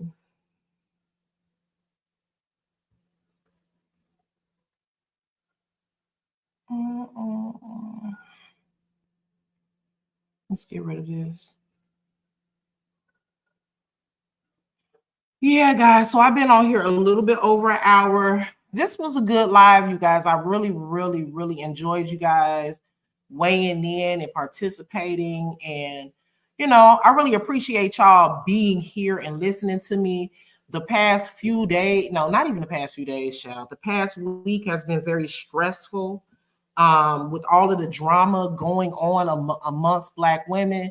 It's sad, it's pathetic, I'm sick of it, and I just kind of just want to move on. I just kind of just want to move on to, you know, some stories that I'm interested in. And I want you guys to drop in my inbox if you do have my inbox in my Facebook information. It's B Jackson, that's B-E Jackson. And it's a black and white photo, the same photo that you see here on the screen. If there's anything that y'all interested in, y'all want me to talk about, go ahead and drop it in my inbox. You know what? And you want to know what? I'm going to continue to cover this story, but I also, and I'm glad, the reason I said I was glad that Christina brought up the Sandra Bland situation is because we did not really, I feel like the world forgot. I won't say the world forgot about her, but I feel like they got away with murder with her. I feel like it was not properly investigated. And that's another story that I think that I want to talk about. And after I do my research, we can talk about like the different things that went on within the case, all of the funny business that went on, the protocols that weren't followed. And we can talk about that too. What's the word for today? Said Patrick Loyola was shot execution style in Grand Rapids, Michigan, by a Grand Rapids, Michigan police. His officer is on trial for manslaughter. I'll look into that as well. Christina Mills says, y'all listen, for some odd reason, the shooting of Sonya makes me want to vote for Kamala because she's Black. How can we ever trust the people who are supposed to protect and serve us and they are unaliving us? I feel you on that as well. Yeah, that's true. Thank you. Good morning, gorgeous. Okay, guys, I'm gonna go ahead and end my live. Thank you again for stopping by and listening to Robin. I don't know, child. I don't know what happened to the lady. I haven't even reached out. I know in my last story time I said I was gonna reach out to her family to see where she was so we could have a sit down, but I was just joking. I was not gonna reach out to her family. But shoot, I've never seen the lady again. She ain't never seen me again. She peed on my car. I eventually got it washed, child, and we have moved on, onward and upward. Hopefully she'll never pee on nobody. Honestly, and also I've never actually followed up with Dollar General to see if she actually came to pick up her purse. I never followed up, so I don't even know if she ever got her items. I don't know. Let me see.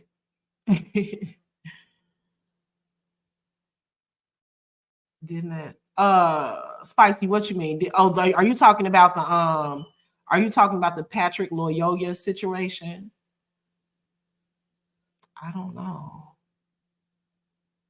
Let's see. I don't know where it happened. I'm gonna have to do my research on that. Oh, wait. No, it happened in Grand Rapids. It happened in Grand Rapids, Michigan. Well, that's what the guy up here, that's what the other commenter said. David said it's messed up what happened, but I'm never calling the police. They came to my house last night, 4 a.m. I stared out the window. I'm not opening nothing. They left because all pissed off. See, yeah, I can understand. What the hell you want? A lot of people, a lot of Black Americans don't have any more faith or any more trust in the police, especially white police officers, and it's sad at this point. Peaches said, hey, Upper, I think you could cover other stories, but just don't give up on Robert. He is still going through it anyway. I support you either way. You know what? Let me say this, Peaches, before I get on. I am still covering the story. I'm still covering substantial parts of the story. Like if something happens that, I find to be interesting or something that I want to blog on or speak on, whether it be about that saga or anything else, I'm going to continue to do so. What I'm working on, you guys, and when I tell y'all, it is a challenge. I just don't even understand how. I'm going to use Lupac, for example. I'm going to throw her in there. I just don't understand how. I don't understand how she does it. You can literally say anything about her and she's not going to respond. Now, I don't know if she started out that way, but I know that's how she is now. Like you could literally say anything about her and she's not going to respond. Now, me, I got to work on it. You know what I mean? Like shit, I might have to come back tomorrow. I don't know and respond.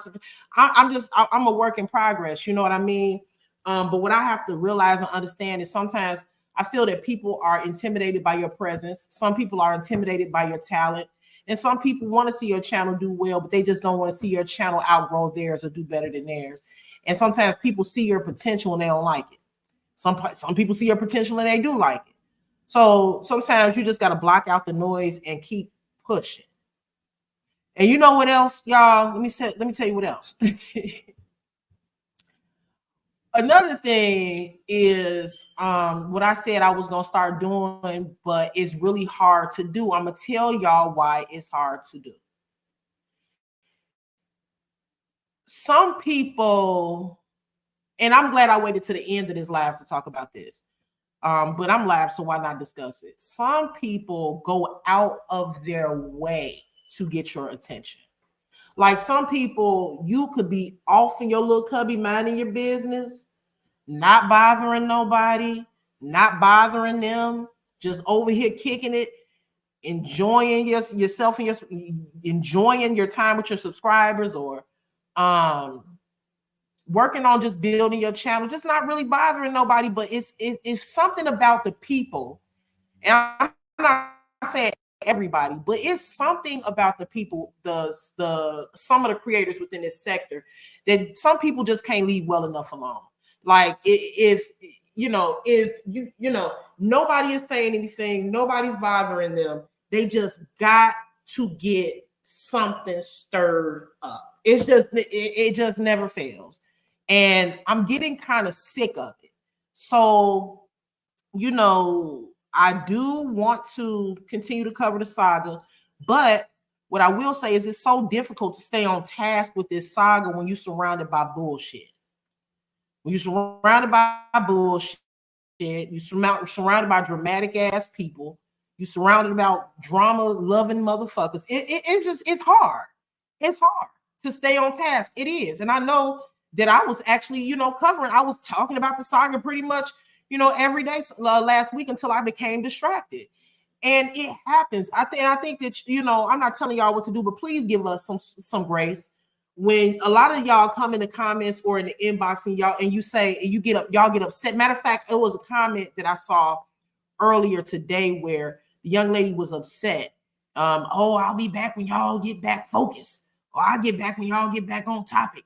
Understand, like, it's easier said than done for some people, because sometimes you could be, like I said, you could be focused, you could be focused. You can be doing what you do, but then here comes somebody wanting some attention. It never fails. It never fails. So I don't know. I think I need to do some self-reflecting and see what I can do about like some exercises. When I say exercises, I mean like mental exercises regarding like, well, what can I do to ignore it? And what are some things that I can do other than responding? And I think that one of those things is just staying focused on my purpose and staying focused on what I'm doing over here on my channel. And here's another thing. If you support somebody, I'm not just talking about me. If you support me, or any other content creator that you support, and you see negative things being spoken about that content creator, whether it be by another content creator or whether it be by people in the comments or whomever, you don't have to screenshot it and send it to us. And I'm not saying that everybody does that, and I'm not condemning anyone who has done that, because we've all done it, right? But for my channel, and I'm not speaking for anyone except for myself, for me specifically, I would prefer not to be sent any screenshots or anything like that, because I can't respond to what I don't know about. And then so if y'all could do that for me, then I could promise that I won't go looking at it. If y'all cannot send it to me, then I won't go looking at it. So if I don't look at it and y'all don't send it to me, then I don't know about it. And if I don't know about it, then it can't have my attention. I can focus on what I need to focus on. You know, sometimes there's nothing wrong with asking for help. You know, if you need help from your subscribers, like, hey, y'all, don't send me that stuff. You know, it's a bunch of bull crap, and it's really sad. You know what I mean? It's sad. And I was thinking, because I am new to YouTube, like this thing, I ain't super new, but I'm pretty new, you know. And I wonder, like, do white creators do this? Or is this just like a black thing? Like, is this like a thing that the black sector does? Is that the black sector that sits around and tear each other down all day and go back and forth with each other all day? I could imagine that, you know, if a lot of the black creators, including myself, because I'm not excluding myself from anything that I'm saying, but I feel like if more black creators would stay on task and stay on focus, we will probably be just as successful as some of these really big white creators. Like, I'm not saying there are no really big black bloggers, but I feel like there will be more. I feel like I said this before, it's been historically proven throughout the YouTube platform that you do not gain success, especially mega success, like how you see some creators, Mr. Beast. There's another guy that does a lot of streaming with the hip hop community. I forget his name, but yeah, but it's been historically proven you don't gain success from this platform. And even as a new blogger, I know this. You don't gain success with this platform from drama. You just don't. Meanwhile, while you're being dramatic, everyone else is surpassing you. Everyone else is leaving you behind. And you're jumping from sector to sector to sector, arguing with people. And then that's just what it's, and I don't want to get caught up in that. I don't want to get caught up in that. I don't want to get caught up in wasting my time. You know what I mean? My profile said this is a hot mess and they only hurt because of the money on the other side. Wait, this is a hot mess and they only hurt because of the money on the other side. What do you mean the money on the other side? Lux Pearl said, up a line, do you, if you feel like cursing, have to outdo it. Yeah, see, that's why I mean, listen, Lux Pearl, you know what? Because Lux is a big supporter, man. Listen. Sometimes you just got to do it. You know what I mean? Like people, you know, people are, you know, they tell you to be the bigger person. They tell you these things, but you just never know until you're in a position and it's you're the one that's being talked about. Now, when you're in a rational frame of mind and you're being rational and you're being calm, you really sit and you think about it like, who cares what people are talking? You know, they don't actually know me and I don't actually know them. And I'm never going to meet these people. They're never going to meet me. They don't know me for real. All they know is my channel. Like they don't know you. So I think sometimes like the people that are watching us, I think sometimes they probably be looking at us like we crazy. Because we sitting here, we screaming and arguing and going ham and going at each other's throats and necks all night long. And they probably I'm trying to put myself in the supporters frame of mind, because I know I would probably be looking at me like, how do you allow somebody that don't even know you make you so mad? But sometimes it can happen, because when things become personal, it can happen. Like when you you know, if you want to sit around and, you know, talk about who you think I am on your platform, fine. But when you get to start posting personal information and doing that, you taking it away from just the internet. So when people say, oh, you don't even know these people, you argue with these people, you don't know, I don't know them, but now they have crossed the line to where they're putting your personal information up and They're intertwining your personal life, your personal business, your professional life and professional business. They're intertwining it with your platform, and that's not cool. So yeah, I mean, sometimes, it can get serious. You know what I mean? Let me look at some of these. I meant to say they're only looking at dollar signs. I really don't think they care. You know what? I agree with that. I think that some people don't care. Yeah, some people don't care. Some people, it's all about the money. Kimberly Crowell, I hope I said that right. Upper, you have done an amazing job as far as this saga, as well as other content creators. Even when we are attacked because we stand for right, just know that's the enemy's job. God got you. You know what? I think that some people are strictly only here to distract us. I really believe that. I know I might sound paranoid, but yeah, I really do believe that. I believe that some people are literally they're here just to be a distraction, really. And that's really what their purpose is. Helen Hart says what they do is put you in a beef just to stop your growth. Yeah. My profile said this is a hot mess and they only hurt because of the money. Okay, I read that one already. Robin said, I think it's a shame because the other lady can talk about Robert without nobody bothering her, but you guys can't cover what you want to cover without being bothered. I feel like at this point, I have accepted that that's just what it is. That's just the nature of it. It's gonna be some weirdos on the internet. It just is what it is.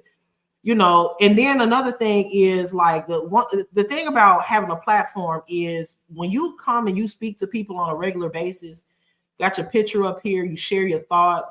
It's almost like you become family with your supporters, and even the people that don't support you and don't follow you, they also watch you every day or every time you come live.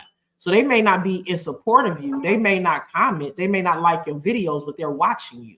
So people start believing that they know you because they see that you come live, they hear your voice, you share some personal things with them, not everything. They see your community wall posts. So people and some of them, they see what you're doing on Facebook.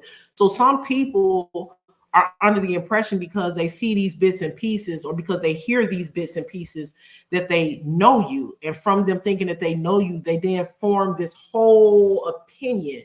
And some people have the talent to try to convince other people that they know you. I mean, that's just what it is. And that's where a lot of this beef comes from is you got people that don't even know you speaking on you as if they do. And then when you're actually listening to it, it becomes frustrating. Another thing I want to tell y'all is I want y'all to think about it like this. Most of the time in everyday life, when people talk about us in a negative way, it's never in front of you.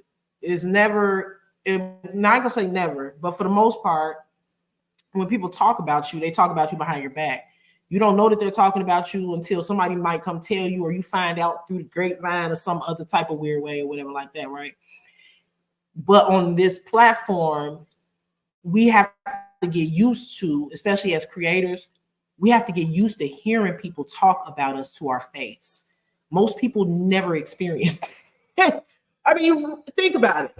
I mean, have you ever walked into a room and somebody was in the room talking about you and you're sitting there listening to them talk? No, most of the time, somebody talking about your ass, when you walk in the room, they shut the fuck up. You know they was talking about you because it get quiet when you walk in the room, but you don't ever get a chance to hear what they have to say. So it's a very unnatural experience to sit through. And a lot of some of these lives, like, I've heard a couple lives about me already within the past couple days.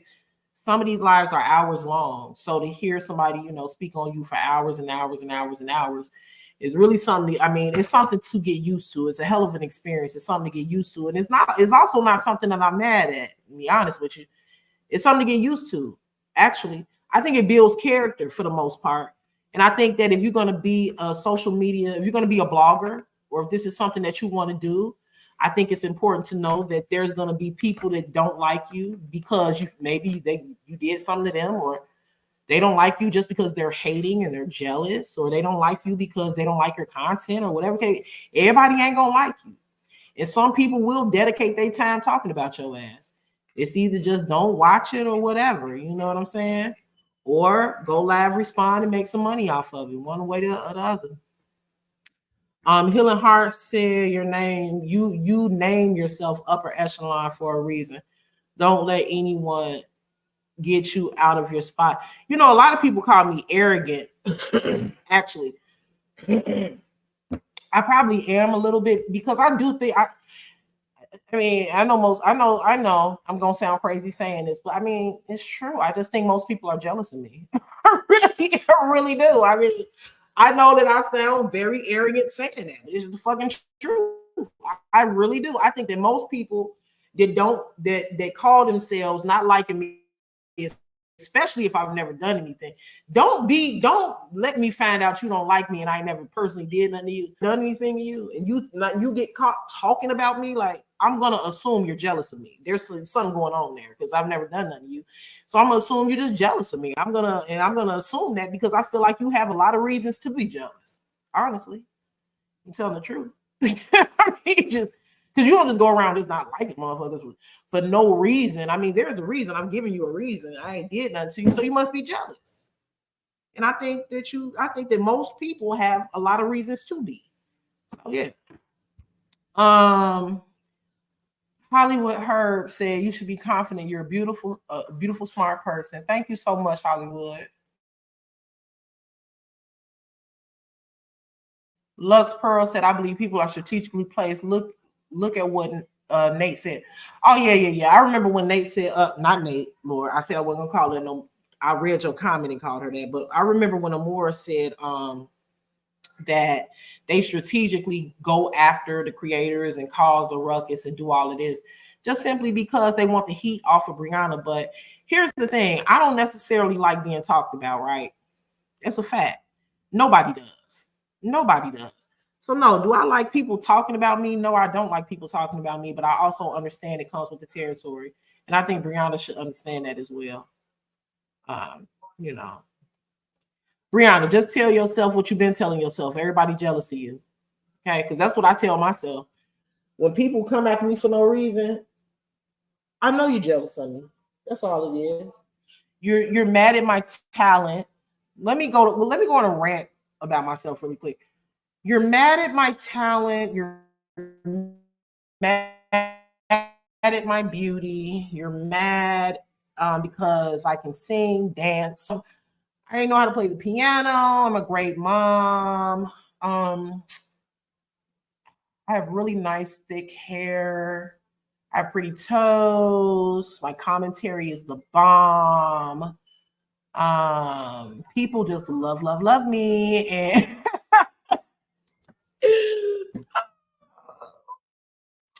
I'm just playing, y'all. But I think that everybody should have a high opinion of themselves.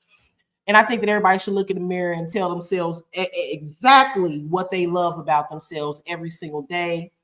And no matter what, don't allow anybody to convince you that there's anything wrong with who you are. You are who you are. You are who you are. Let me see if I got any. Give me 1 sec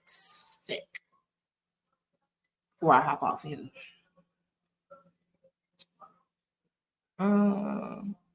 Yeah, you guys, you should. She laughing at me. One day you and D-Ham should play the piano together. That'd be dope. I think I said thank you to Lux Pearl already for the cash app, but if I didn't, thank you. Yeah, I think we should all have a high opinion of ourselves. And I think it should be unshakable. You know, I was raised to I ain't gonna say created. I was formed. I would not form. What's a good word? I'll just say I was taught. I was taught to have a high opinion of myself. And that's why when somebody tells me something negative about me, I don't believe them. And that was not always a good thing. Sometimes it's constructive criticism, but most of the time I think people are just jealous. That's it. Zara says she is mad at anyone who has natural beauty because hers has to be bought and paid for. Yeah, I believe that as well. I don't think that's the only thing it's about. I think she's just mad at the world. It ain't got nothing to do with me.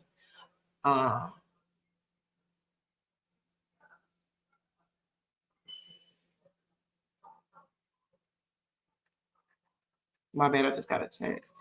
Yeah, I think she just mad at the world. Helen Hart said, but upper, it's a Leo thing. My son is a Leo and on my low.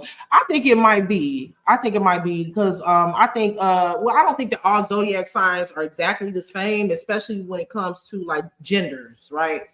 And months, because I'm a Leo, but I'm a July Leo, and then you got your August Leos, you know what I mean? But I do think it's an overall Leo thing to be confident. That's what I think. I'm so confident that I could just look a hot raggedy mess, right? I could just be mismatched as hell. Just looking a hot ass mess. And if I ask somebody like, how does this look? And they be like, girl, that does not look good. That don't match. You don't look good. It looks bad. I'm going to say, you're jealous. I look great. That's what I'm going to think in my head. I'm going to think in my head, oh, you're just jealous. So I'm really going to wear it now.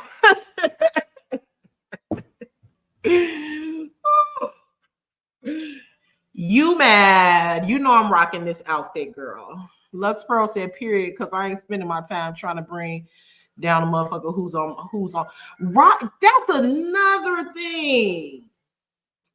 That's another thing. Anytime somebody spends so much of their time trying to bring you down, just know you are somebody special, y'all. Because here's the thing. If you weren't special, if you weren't important, they wouldn't waste their time on you. Like, why would I waste my time on somebody that means nothing? See, most of the time when people speak out against you, or most of the time when people are openly denouncing you, it's not because they so badly want to express their feelings about you. It's because they want to convince everybody else that you're horrible, because they're jealous of you. And that's usually what it's about. Especially if it's unprovoked. If somebody comes and starts trying to down who you are, you've never done anything to them, it's completely unprovoked, and then they just start attacking you and trying to tell everybody publicly how horrible you are, it's because they're jealous. It's because they're jealous. They're jealous. It's not about them getting it out. It's about them wanting other people to hear it. They're jealous. That's what it is. I want y'all to know that. I want y'all to know that moving forward. If y'all see somebody trying to denounce any creator, it don't even matter who it is. I don't care if I like them or not. If there's a creator that has never done, you know, we all are in this sector and we watch, right? We see what's going on. And you see that creator has never done anything to another one. And there's like nothing that provoked or caused this creator to come after the other creator. I want y'all to always remember it's jealousy. It's jealousy. Because I feel a way about a lot of people that I've never spoken on. But when you know that you're coming on a public platform and you're publicly trying to denounce someone else in front of other people, it's because you are attempting to convince them of what you're saying about that person. And that equates to jealousy. That equates to, I want to make you look bad. That equates to, I want other people to feel about you what I feel about you. And that equates to jealousy. It's jealousy. Helen Hart says, upper you to business because you're correct. By the way, I'm laughing my ass off.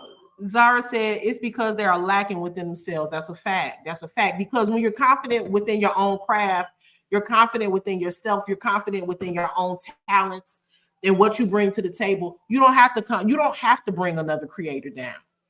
If you know that what you do is on point, you know that you're on point, you know that your talent is what it is. And that's what I think that's one thing that I will say about Lou Pac.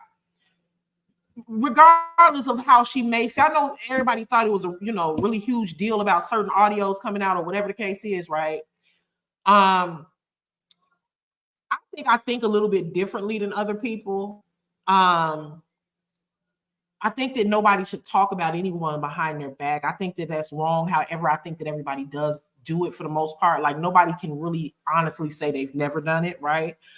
But what I will say about that is, one thing I do respect about Lou Pac is that she doesn't go on she doesn't use her platform to tear anyone else down. She uses her platform to present her content. And that says a lot about what she feels about herself. It shows that she understands that she's talented. She understands that she brings something to the table.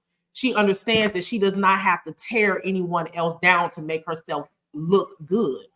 Lupac understands that all she has to do is bring her content to the table, and that is what showed how great she is. She doesn't have to tear someone else down to convince you that she's great. She can just give you the content. This is what I think on this.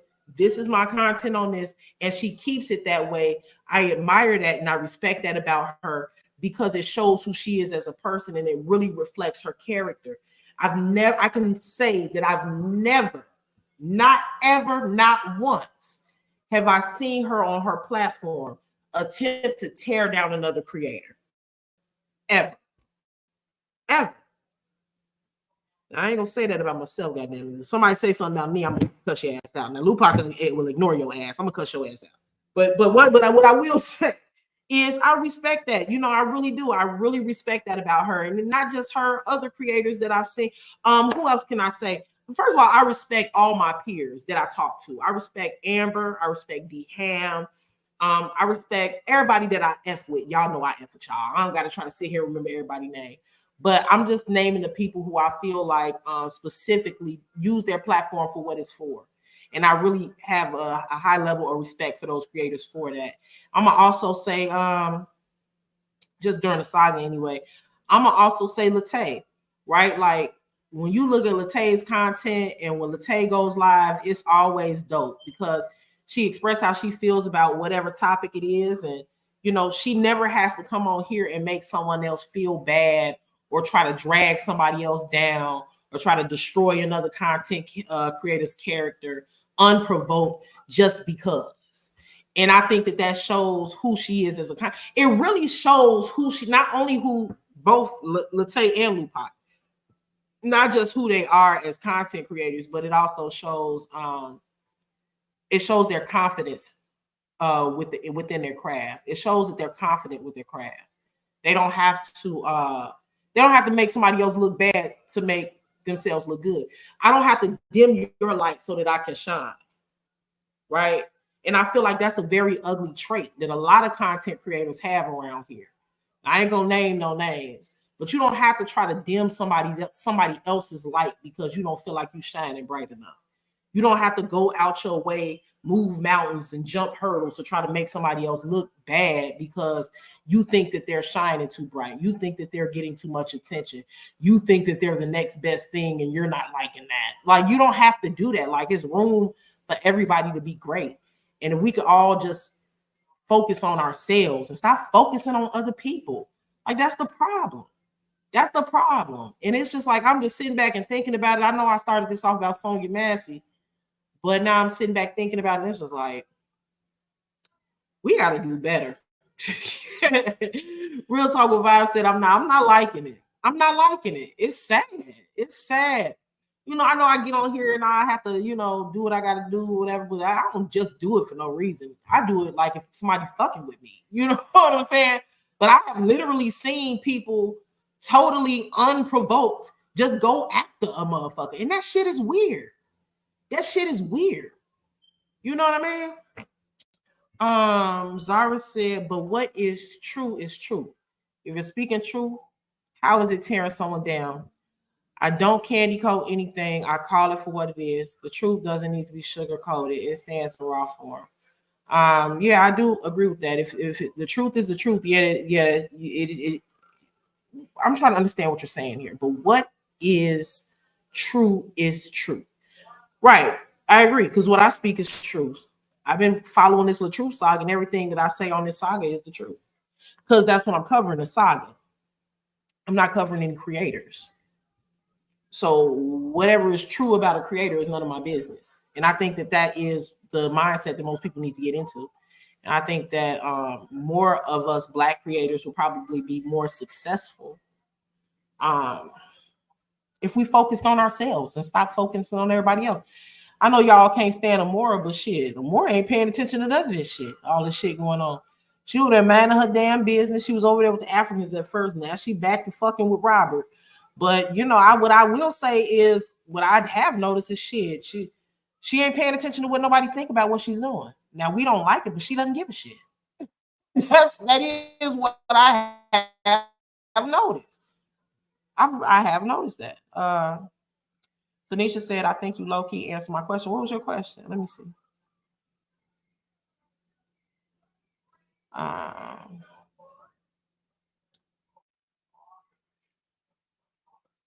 150 in cash apps.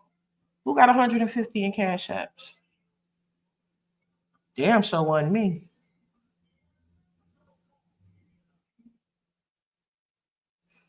All right, y'all. I'm getting ready to get off here. I got some work to do. I gotta go back to work tomorrow. I always say I'm gonna take care of everything over the weekend, and I don't touch my work. You said Amora one night got 150 cash apps. You want to know why? First of all, let me say something. Hold on. Let me say something about Amora, right? I know that this is not this is not the place to be praising Amora. But what I will say is a lot of people look at this as a business because it is a business. You running up, it's a business, especially getting paid for it, right? It's like you're running your own business. You make your own hours. You decide how much you're going to work, how you're going to work, how you're going to brand yourself, and you know all of this.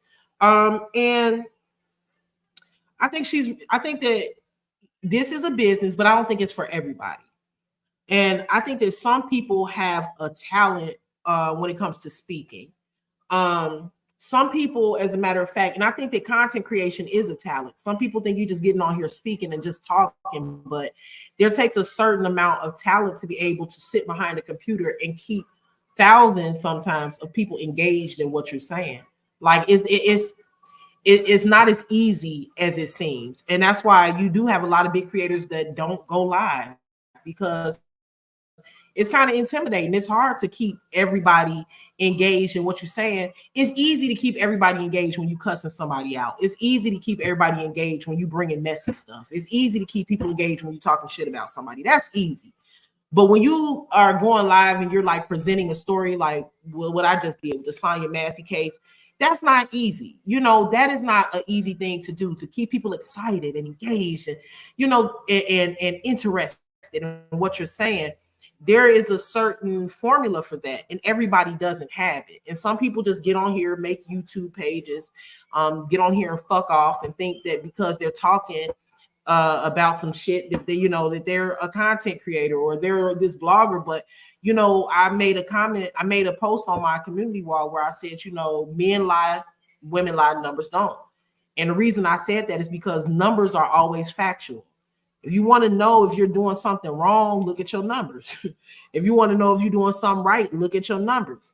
If you want to know if you are fucking up with your platform, look at the numbers.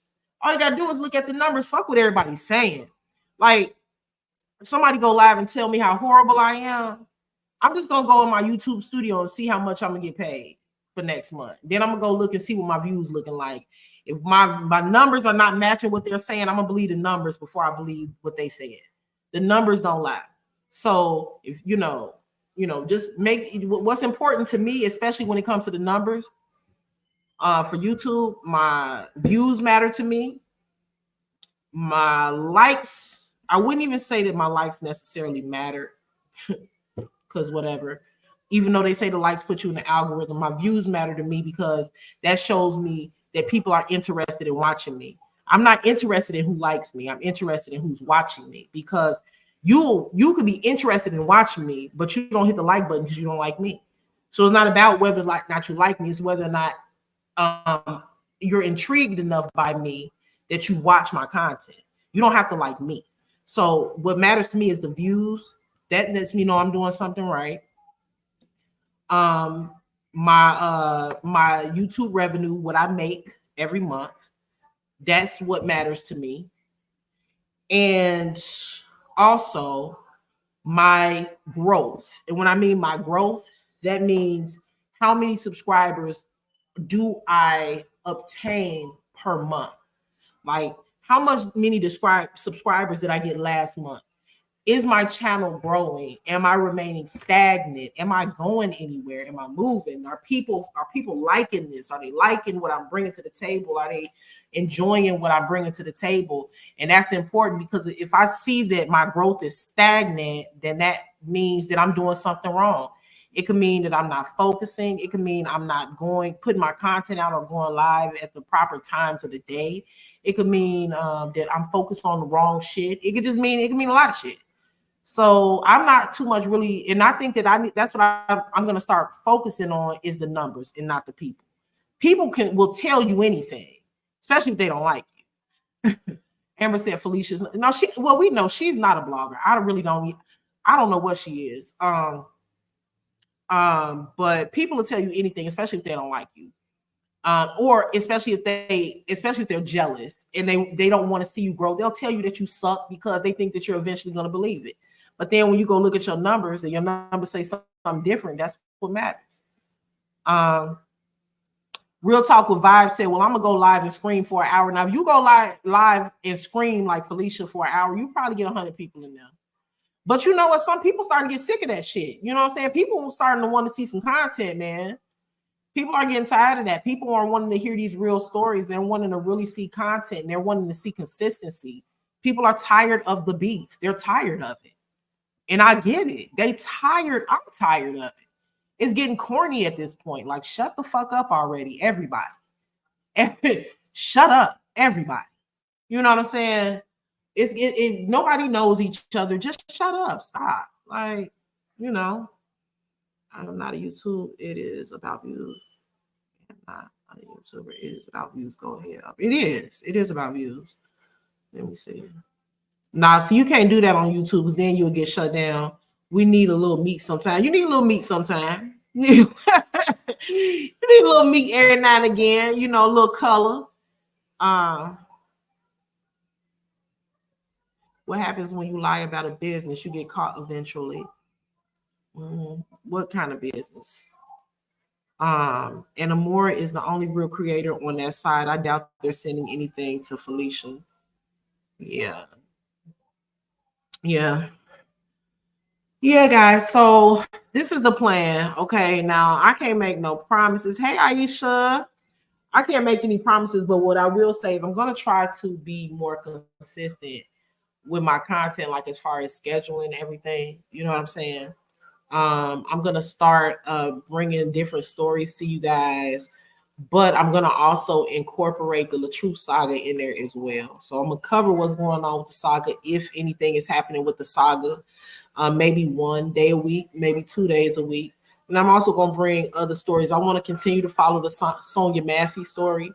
So we'll figure out our schedule. We'll probably do like a members only or something like that next week, so we can talk about like moving forward what the schedule is going to be, so you guys will know to hit you guys already hit the notification bell, but so you guys will know what to expect throughout the week. Like I could say, like on Monday we'll cover whatever's going on with the saga.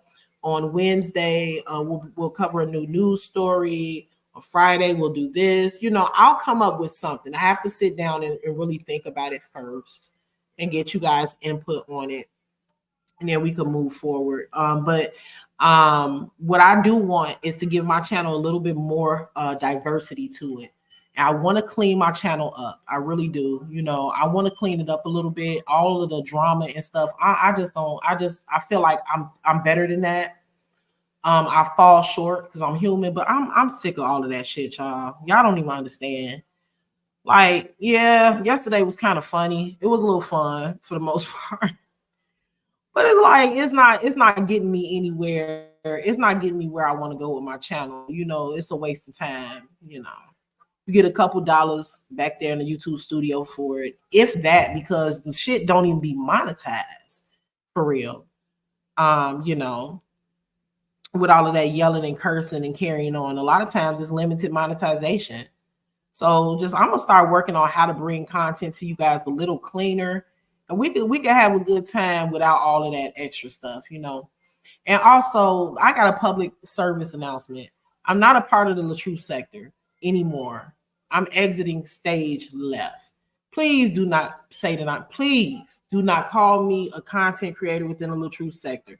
I don't want to be associated with these bitches, except for the few that I like. I don't want to have nothing to do with these bitches. I'm leaving. If they still talking about me after I'm gone, I don't give a shit. Don't tell me. I'm not in the sector. I'm simply covering the story. Please don't associate me with these bitches. These hoes is crazy. I am making a public service announcement. I'm not in the LaTruth sector. I didn't know. I am not like D Ham. Like, I'm not leaving the story. I'm leaving the sector. I'm still going to talk about the story, but I'm leaving the sector if that can be possible. When I say that, what I mean is do not associate me with none of these content creators. Okay? I'm not in the sector. I'm going to be talking about other shit too, not just that story, because I'm sick of these hoes. You feel me? These motherfuckers are out of their mind in this damn sector. These people are crazy as fuck. Except for the few people that I named and the people that I like and the people I get along with that don't bother me. For the most part, everybody else is psychotic. And I'm just done. At this point, after today, if anybody say anything about me, I don't want to fucking hear it, because I've disassociated myself with these fucking psychopaths. I ain't got nothing to do with these bitches. I'm still going to be talking about the saga on my own. Matter of fact, I'm in my own sector. The name of the sector that I'm in now is called the upper echelon sector. Nobody else is invited in. As a matter of fact, I'm the only person that can be in the sector. I've made an imaginary box around myself with a ceiling so nobody can get in, and it's no door. It's just me in there, and nobody can get in but me. So I'm in a sector of my own with nobody else. So when you think of the LaTruth saga and you think of the other content creators, don't even put me in that shit. I'm just over here by myself. I don't want to have nothing to do with them bitches. I'm not beefing with nobody. I don't even know them bitches no more. I don't even know who they are. The only people I know is the few people that I know. I know Amber, I know D Ham, I know Lupac, I know Latte, I know Harmony, I know Rich, I know Retta. See, I shouldn't have started naming people, but y'all know who I know. Y'all know who I know, and y'all know who I know. But everybody else, I don't want to have nothing to do with them bitches. If them bitches say anything else about me, then they talking to a ghost. They may as well they talking to a wall. I'm gonna ignore all of these hoes. When I tell you that y'all not gonna even believe how hard I ignore these bitches. So, like I said, I'm in my own sector, and it's called the upper sector. And within that sector, the upper sector, I talk about whatever the fuck I want to talk about. I give whatever opinion I want to give. I say whatever I want to say. Nobody can tell me what to do. I don't care about anybody's opinion about what I say and do. I can say and do what I want. Moving forward, it's going to be like I have horse blinders on. I don't care to hear my name. I don't care to get a screenshot, because I'm not in the sector. I'm in the upper sector. Okay, guys? I just want to make that announcement. I don't care about these hoes in this sector at all. Fuck them. Except for my friends. And y'all know who y'all are. Exactly, Lux Pro. I'm an independent contractor. Other than that, fuck these bitches. I don't want to give a fuck what they say about me. They can. Okay, I'm getting ready to backtrack. Let me reel myself back in. I was getting ready to backtrack. But y'all get the point. Y'all get the point. So I will see you guys soon. Probably what's today? Sunday. Probably Tuesday.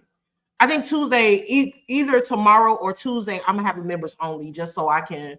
Ain't nothing special. We just gonna be talking about like moving forward, what the schedule is gonna be,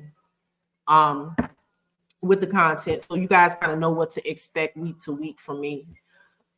And I'm gonna be starting to use my community wall, not to shade bitches anymore, but I'm gonna start to use my community wall to post exactly like what I'm gonna do. I stopped posting when I'm gonna that's another thing about being like in a sector, I guess, is that like it'd be hard to go live because everybody is live So this person live at 12, this person live at 3, this person live at 6. So if you go live, it's looking like you're trying to go over their live. It's just like, oh God, please. I don't even want to think about who. I don't care. Like, I'm just gonna go live when I want to, do what I want to. I just don't want to be in a part of the shit no more. Like, it's just too much. So yeah, I'm going to start using my community wall to post the times that I'm gonna go live. Or not the times, but the day. Because another thing, being in this sector, every fucking body watches you. Like, I feel like I'm being stalked sometimes. Like, y'all remember when I used to post my lives, I used to put what time I was going, I would pre-schedule my lives, and I would also put what the live was about.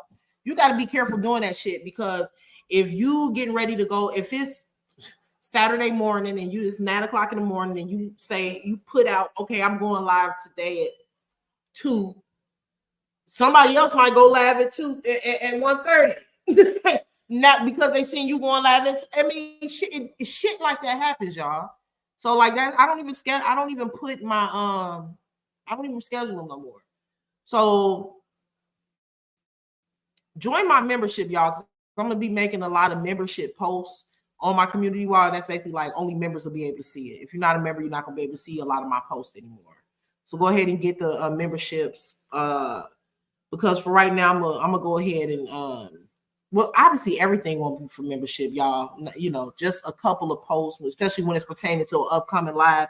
You guys will be able to see it, but everybody else won't be able to see it. Grown woman status said, I've been following this story. Yeah, we're gonna continue to follow it and see what's gonna happen with that officer moving forward. We're gonna cover the trial. We're gonna follow the trial and see what's going on. I know I keep telling y'all that we're gonna cover the Kendrick. Hold on 1 second, y'all. Give me a minute.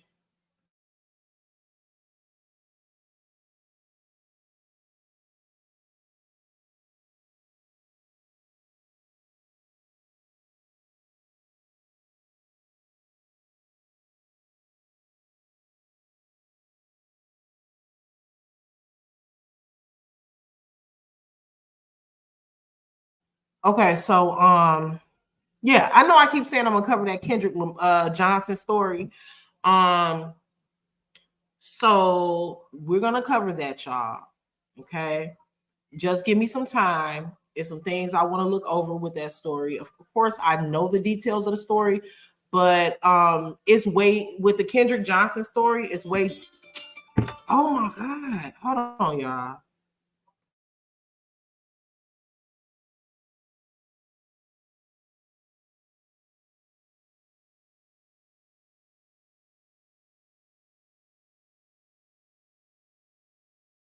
I know that there's a lot of details that are public, but I have watched a couple of different YouTubers, and there are some things that are like, well, I guess what you would consider conspiracy theories. But some of those conspiracy theories are very valid when it comes to that story. So I do want to do a little bit more research on that topic before we start talking about it. I have to start. I'm frightened because I watch a lot of content. I have to start. What does that mean? I have to start. I'm frightened because I watch lots of content creators do not want no problem. Hey, Lady Love. All right, y'all. Let me end this live for real. Yeah. You know what, Lux Pearl? Wait. It was not solved. You're right. But from my understanding, they ruled it an accident. An accidental death. They said that he crawled into the mat to grab his tennis shoes at the bottom of the mat, which made absolutely no sense. And they found him in the mat, and that's the story that they're giving. I know that the autopsy ruled that at first, from my research, they did 2 autopsies on him. The first autopsy said it was accidental. The family hired their own examiner at a separate time, and that examiner stated that it was a homicide. So that story is so complex. I do believe Kendrick Lamar's, I'm talking about Kendrick Lamar, child, Kendrick Johnson. I do believe Kendrick Johnson's family filed a civil suit against the city. The boy's dad works for the police force. Yep.